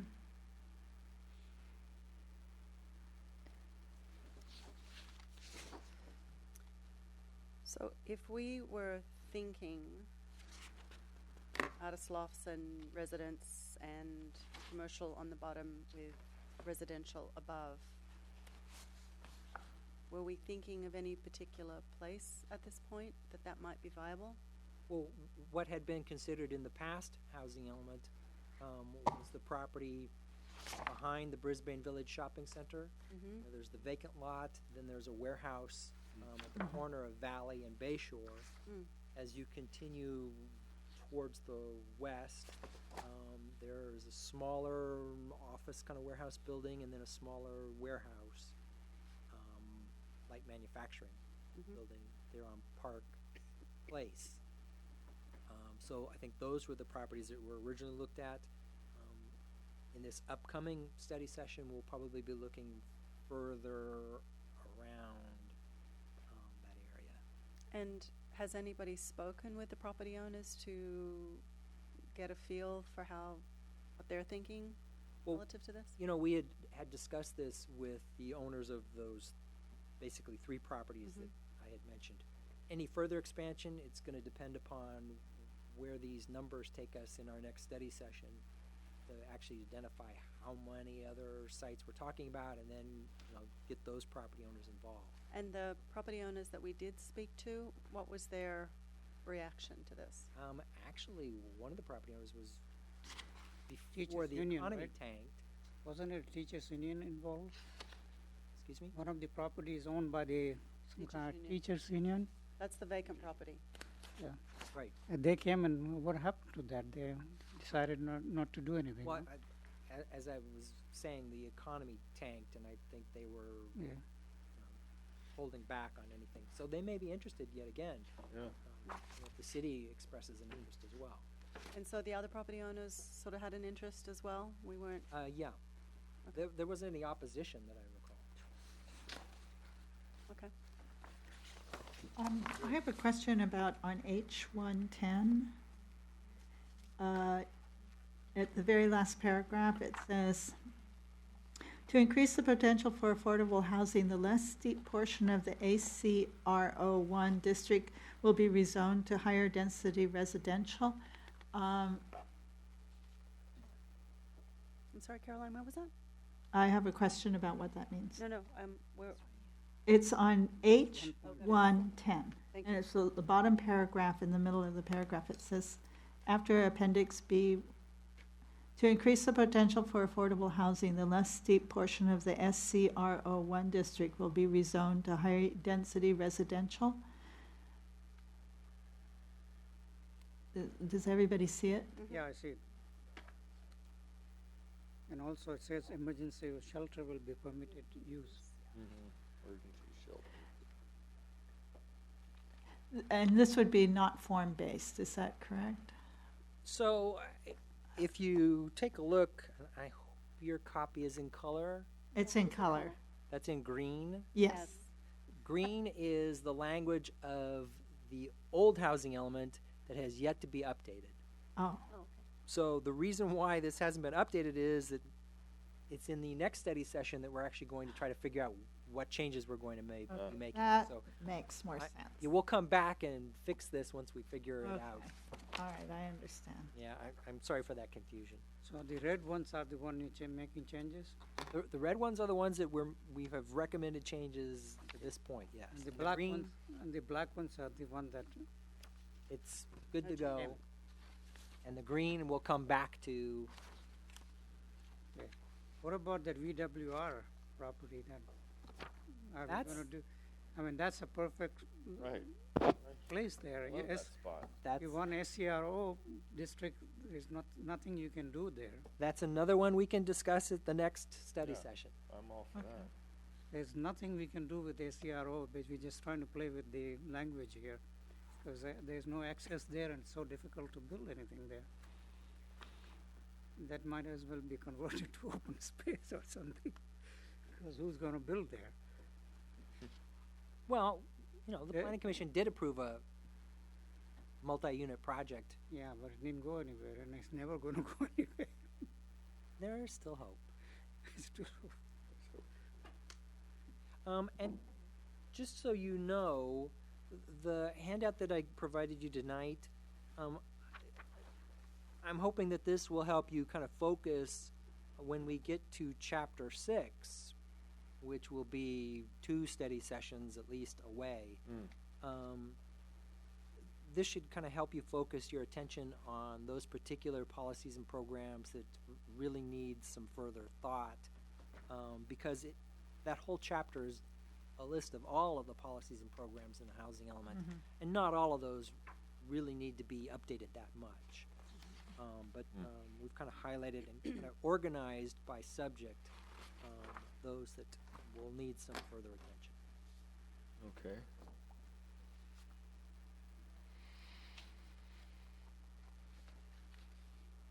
Anybody have any questions? Nope. So are we done? I think so. Make sure you train Ken very well before you good. decide not to come anymore. Ken's going to do the next study session. Okay, It's beyond me. shall we move on? Yes. Okay, next is items initiated by staff.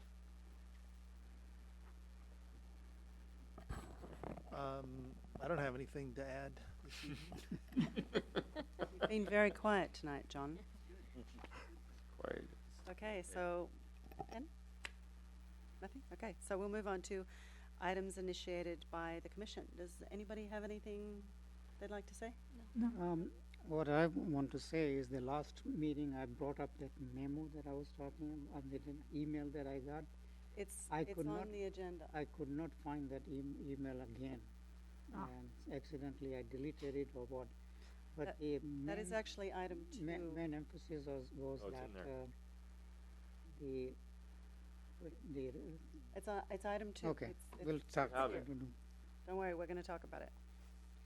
Okay, We're not- so,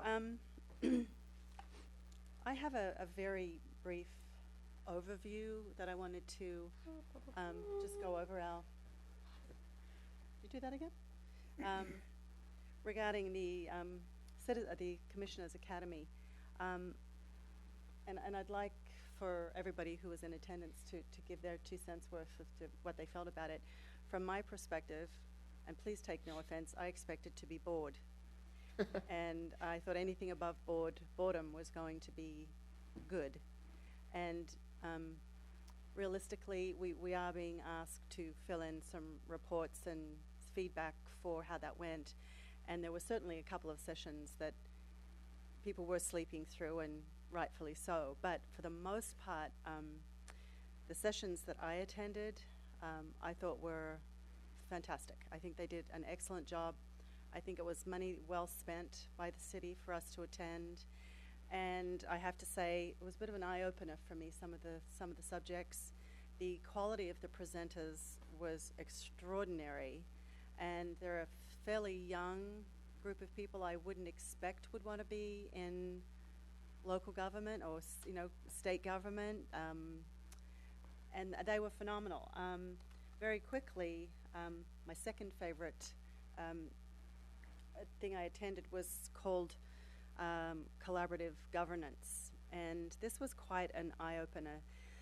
They were talking about looking at things with a partnership between public, private, and the nonprofits, and how that is becoming more and more mainstream, which can only be a good thing. And that they were looking at a term called the triple bottom line. Instead of just the bottom line for the for-profit people, they were looking at the triple bottom line that benefited everybody. And these groups were working together. And so some example, for example, would be Mark Benioff's UCSF pediatric hospital. It's about to open in February, and how everybody worked together. All of these groups, the for-profit, the non-profit, and the government worked together to make this a phenomenal project from their perspective. And the speakers were talking about the millennials, and their approach to business is really quite different than old school. And these people are actually coming together, and when they're putting their companies together, that some of these very good companies are actually going out into the nonprofits and the government and asking for feedback and what can we do for our community. So if that continues and it's not just a fantasy that got thrown around, that will be a very good thing for us to see. And that was called Collaborative Governance, and if anybody wants to read it, I'll send them the document, or you can, because I thought that was pretty fabulous. But the thing that really stood out mostly for me, and I'm sure the others that were attending equally enjoyed the keynote speaker, Tony Seba. Thank you. Tony Seba. I thought he did an amazing job, and he certainly made me take off my 100-year-old hat relative to thought process. So what I did was I put a really small PowerPoint presentation together at the behest of one of our community members, that I didn't just stand here and talk about it, that we actually presented it so people who were watching this meeting could actually see what I was talking about. I hope I'm accurate. Feel free to correct me if I'm not, but let's go. So where we were talking about disruptive technologies, and disruptive technologies are technologies, for example, the internal combustion engine was considered a disruptive technology. So I did a little bit of background on the things that we were looking at, and I didn't make this up. This all comes from websites, and I've got links all over this to where this information came from. So the disruptive technologies back then, or for today, horsepower to horsepower. So we're going horsepower to the electric vehicle, solar and wind power, and how it's now not something that we should just be considering as, oh, that's over there, that's way off in the distance. No, it's not. The electric vehicle is the new industrial revolution and the new disruptive technology. So with that said, I couldn't find Tony's photos, but I found some that were pretty similar. So when you look at New York City, in 1900, at that time there were 4,192 ICE vehicles in the United States as a whole.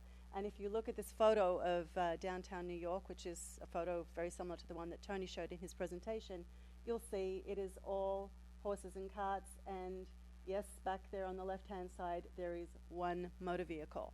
So that was very interesting to sort of see that. Why is that relevant? I'll tell you in a second. And then we had the Industrial Revolution. What happened was, and I know this is not really relevant to us here, but there was poop on the street in New York City because of all the horses and carts that were carrying people around. That was the preferred mode of transportation. John, you're laughing. And so nobody really would have thought, well, you know, how much of a problem was that?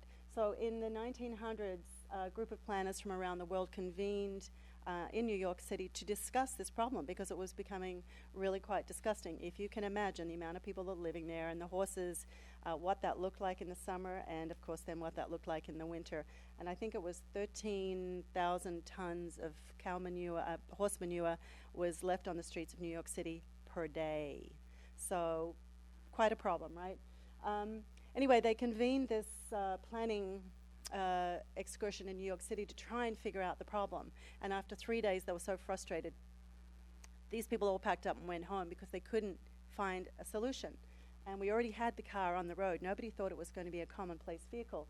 But it was determined that if they didn't do something about the horse poop, that within by 1930, the horse poop in New York City would be 3 stories high, it'd be a 3rd-story windows. So it was clearly a problem that needed to be resolved, that they couldn't resolve. But the answer was already there. The answer was the internal combustion engine back then. And so this is actually a link to the article From Horsepower to Horsepower, which I know Tony was referencing. So we've got it there as a link for us. So that was 1900s. There was 4,000 cars. And then fast forward less than 10 years. And in the United States, there was 1.5 million cars on the road. Problem solved. Well, of course, we know now that the gasoline vehicle has created its own problems today, but the referencing back to the 1900s was, what fixed that problem? Well, what fixed that problem was the internal combustion engine, which is partially our problem today.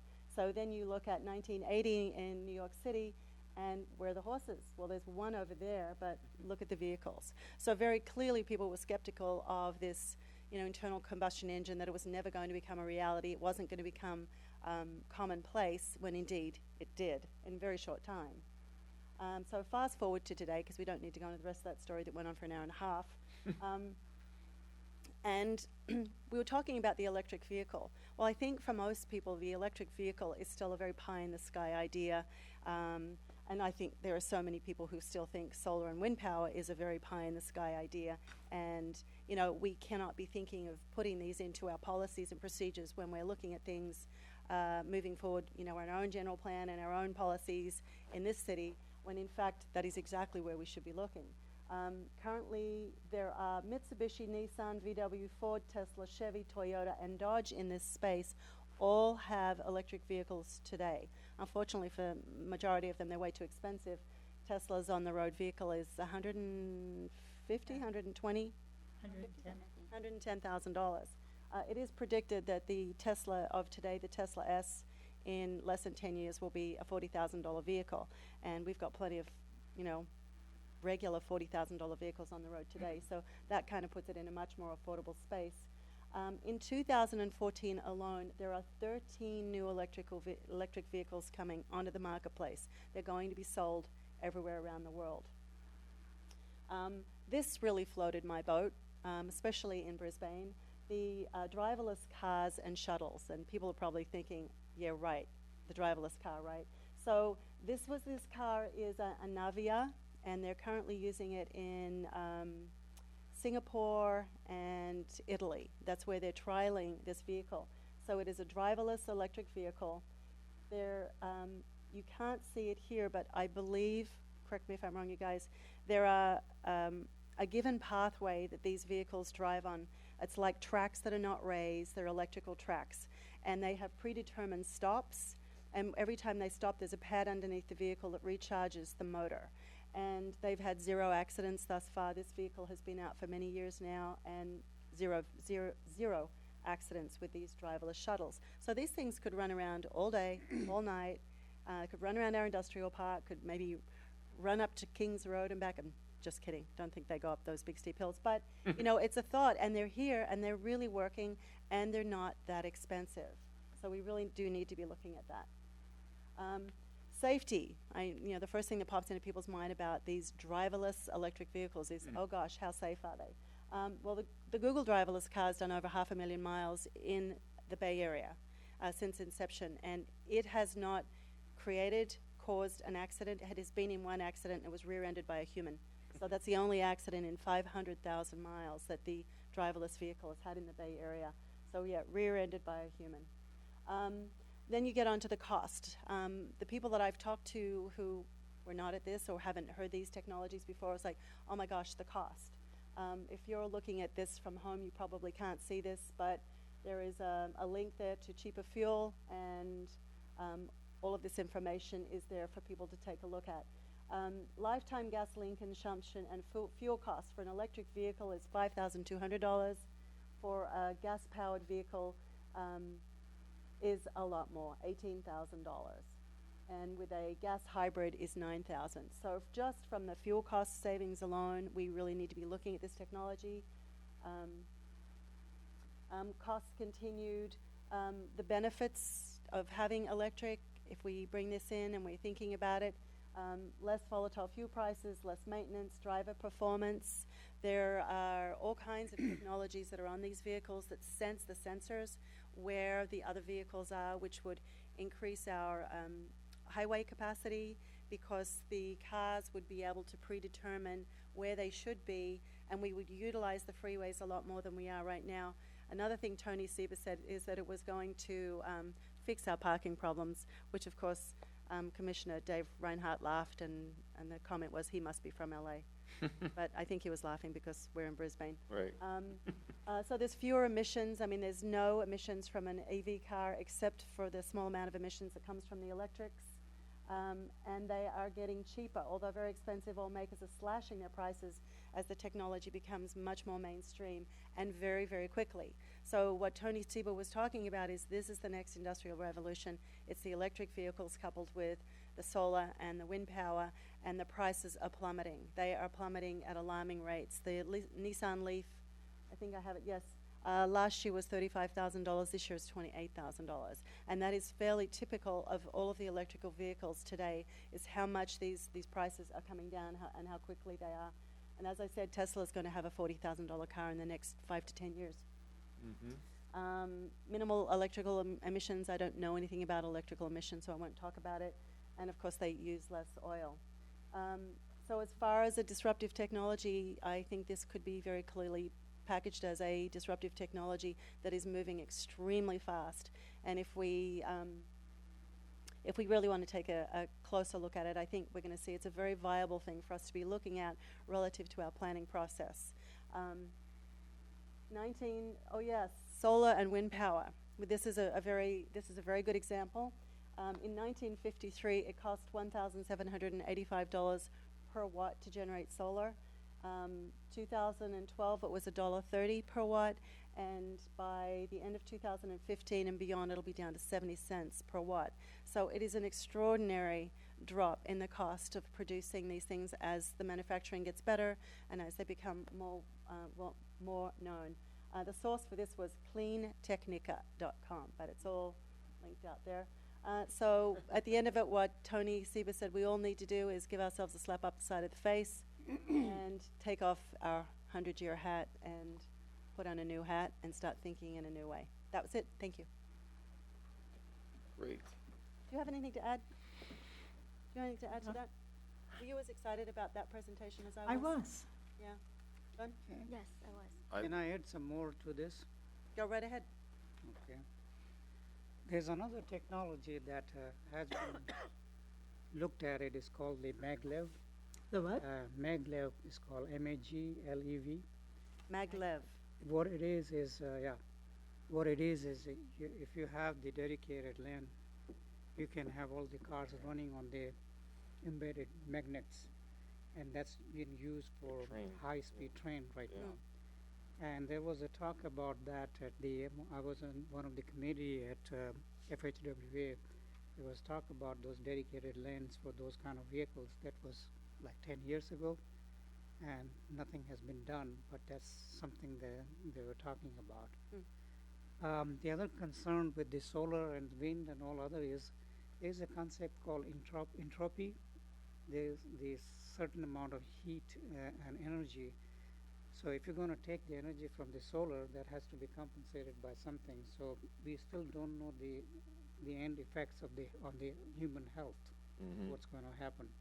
So that subject still has to be discussed. We are looking at only from one point of view, that we're generating the energy, but we taking the energy from the atmosphere. Something has to give in return. So that concern has been studied a little bit, but not that much. And the third point I will bring it up right now is that we are talking about Bay Area traffic right now, 101, and there's a proposal from the Silicon Valley, some of the capital people who's got the money, they want to have the toll roads just like they have in Los Angeles, and there's one in Milpitas area over there. So it's very important for us to keep in mind that a lot of these developments that's going to happen in Candlestick, as well as all that area surrounding the Candlestick and nearby that was the Hunters Point. and Hunters Point, Mm-hmm. as well as the Brisbane Baylands. We already know right now that there is no capacity on the freeway. They're trying to build the lane. Basically, the idea is that that will be an express lane for us, but where is this going to come from? It has to compromise from one of the lanes. There's no room to expand either side.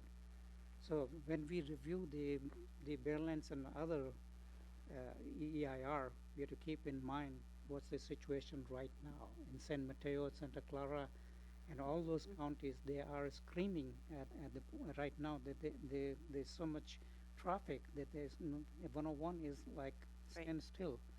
Understood. Yet the city of San Francisco says it's not going to cause any problem.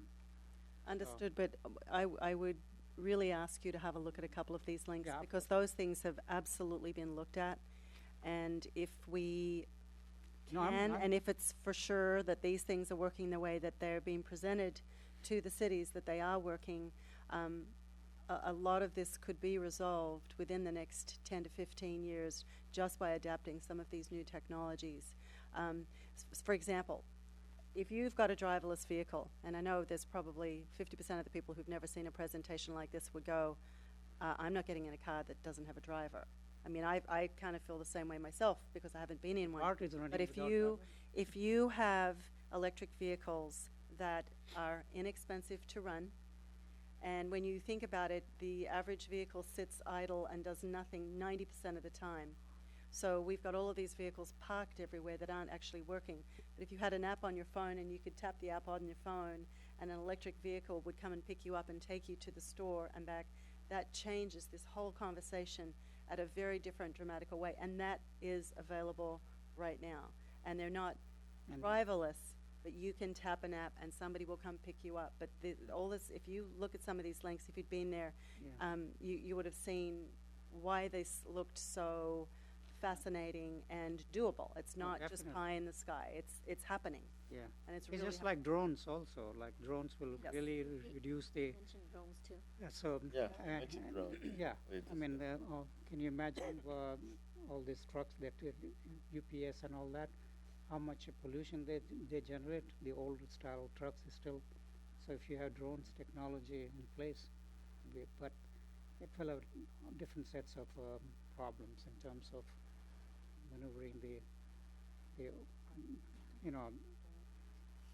traffic problem will be slightly different because they will be going from point A to point B, and how many of those we can allow, all of those. So that's Okay. going to be a complicated problem. But as far as the driverless, the mentality is of the people there. But if you look at it, the technology is already there. BART was designed back in 1980, 1970s actually, and that's a driverless system. You don't need the train operator there. It runs automatically. So the same thing. If you have dedicated lane, you can have the driverless cars going freeway without any problem, no accidents at all. That's exactly what we were just talking about. Yeah. Well, the 500,000 miles on one car without an accident. Technology is there. So that was all. I just wanted to bring that up. Do you have any comments? Just to switch gears a little bit and add to what you were saying about how valuable the conference was. Personally, I felt it was very valuable too. And I just want to qualify, none of our commissioners were sleeping. Maybe others were, but we weren't. No, I saw you guys. We were not sleeping. And a couple of other presentations I thought were really spot on for us was the SQL application of knowledge, which is obviously very pertinent to what we're going through now, in addition to the productive participation and not process failure. So I thought that was very useful.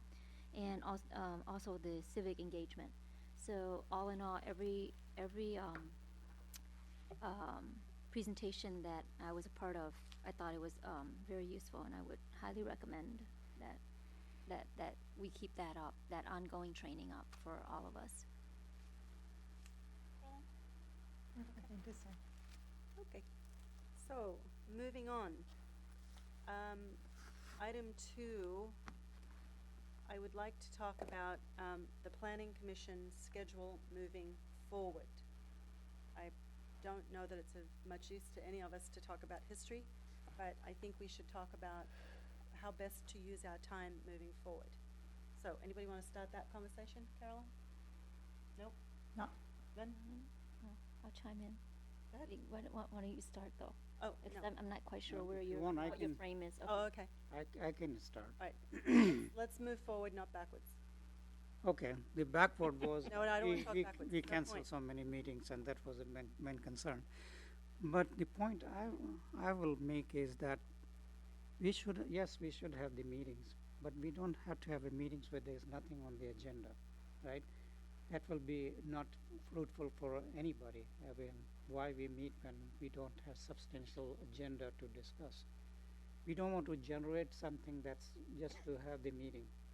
So in order to have the meetings scheduled, my approach will be to chairperson, sits with the staff and go over what's been coming in the next 2, 3, 4, 5 months, and go ahead and start planning ahead of time as to what are the issues going to be within the next 5 months or whatever, and how we going to schedule that.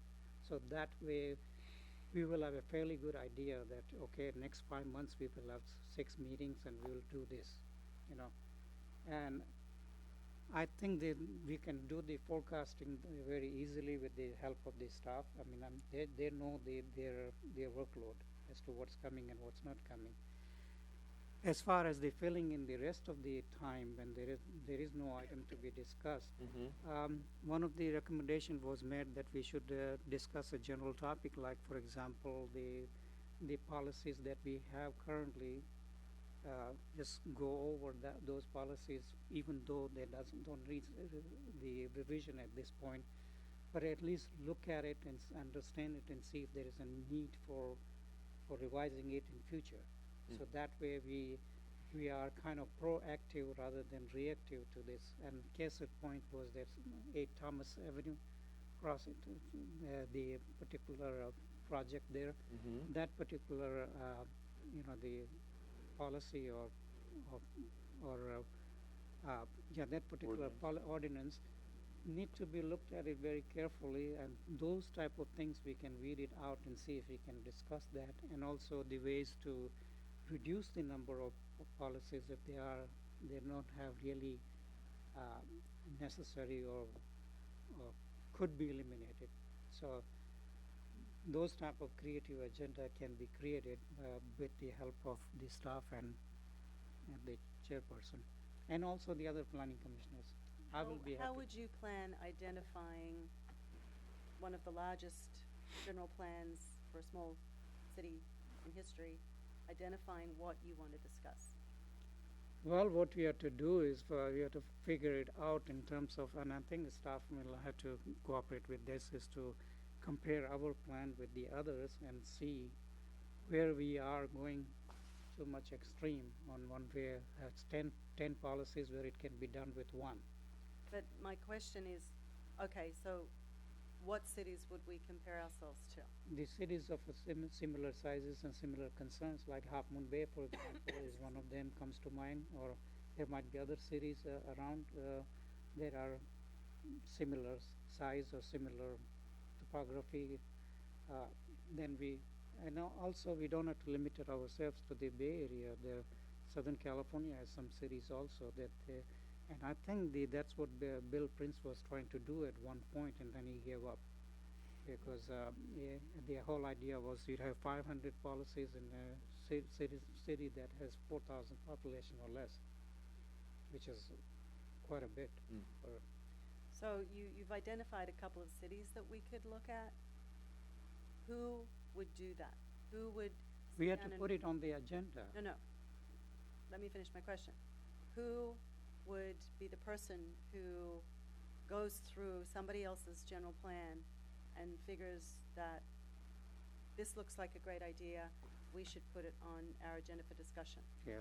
Who would you suggest that would do that? That's the work of the staff, but again, it depends on how Right. busy are they. Okay, so and all of we're that, going to and ask our staff to get Half Moon Bay's general plan and read through it all and identify better policies for us. Do you have time for that, Ken? It doesn't have to be done overnight. I mean, maybe. Okay, that's- well, from, Yeah. it's a valid question. Yeah. Do you have time for that, John? We don't have the staff resources for that kind of endeavor, no. Okay. I mean, that's something more, I think why subcommittees are kind of started, you know, for different issues, so we're not taking up all of staff's time. And so maybe if there's certain elements of, you know, the city Well, the plan you want to look at, maybe it's better suited in a subcommittee, but, It's Well- basically, I'm trying to reiterate what the person was trying to tell me.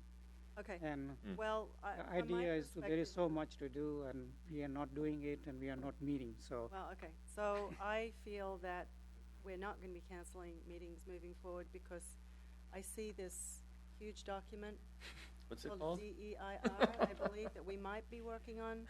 We've got the housing element that's, how many more meetings to go through this? At least 2, he said. 3, 5? 5? So we have at least 5 of those.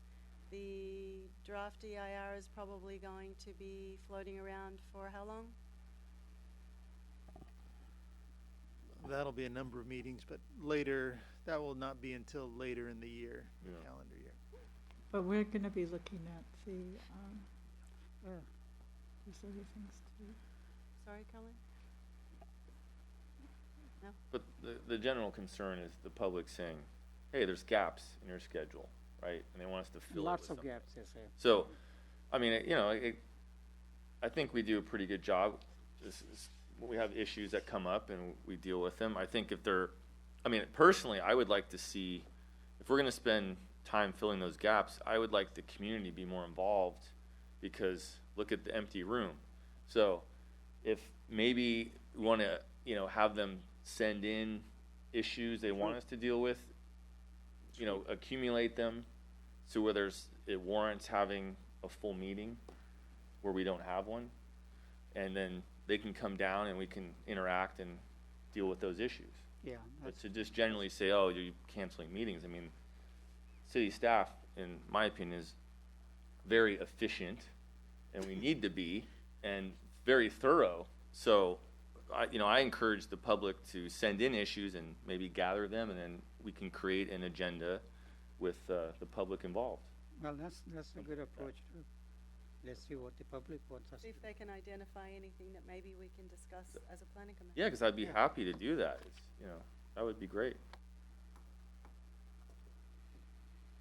Okay, so let's put something maybe in the next newsletter that says if you have, Well, I guess I'm really concerned about just throwing this open and say, discuss anything. I mean, there are certain Well, that's- limitations as to what your duties are. So the idea that somehow you're become sort of the community forum for whatever, I don't really, you know, if the council determines that's your role, that's one thing. could But we for ask, you to sort of solicit, I would expect it'd be related to planning commission's Yeah, I guess so. role, but good point. I mean, there'd have to be some Right. kind of structure. Some guidelines to could see we what. ask the workshop. city council, John, I don't know. if they have any ideas, if we have any gaps, is there anything they would like to see from us? I think that's actually the one item I wanted to bring up. I should have brought it up a moment ago or in my time of the agenda. But we talked to the chair about, you know, you do have a council liaison subcommittee of 2 council members. Normally when chair people turn over, it's usually an appropriate time for the chairperson and vice chair to meet with the council liaison subcommittee. And these are exactly the kind of things you can kind of bring up with them. It's been suggested that in lieu of doing it just with the chair and the vice chair, that the subcommittee, the liaison committee, come and meet with the full commission. So, you know, you'd have an opportunity to sort of flesh out some issues with your role and what the council expects of you, and they might need to go back to the full council to get different kind of direction or feedback. But it's a really good starting point for that conversation. And this I would be think, a public meeting, open. It'd be a public meeting, Yeah. yes. So they could route it they could be routed through the city council. Yeah. Yeah. Good idea. Okay, let's, So we'll let's work do on that. scheduling that, you know, among the workshops and, on a time that makes sense. How frequent is that subcommittee?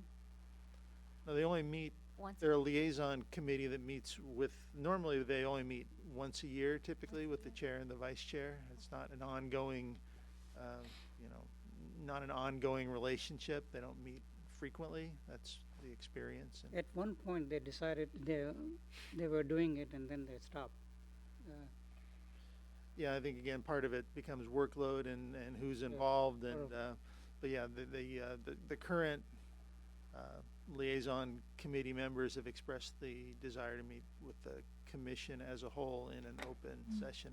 Okay. So I'll work with the chairperson to kind of structure some, obviously to have some agenda or some structure to that dialogue to makes it more productive too, so. Good something idea. I would work on with the chairperson to make sure there's a, you know, an agenda for that particular discussion. All right, Good, thank you. right, are there any subcommittee updates? Not from me, not from you? Okay, then who would like to make a motion to adjourn? I make a motion to adjourn till the regular meeting of April 24th, 2014. Unless we cancel it. I second it. All in favor? Aye.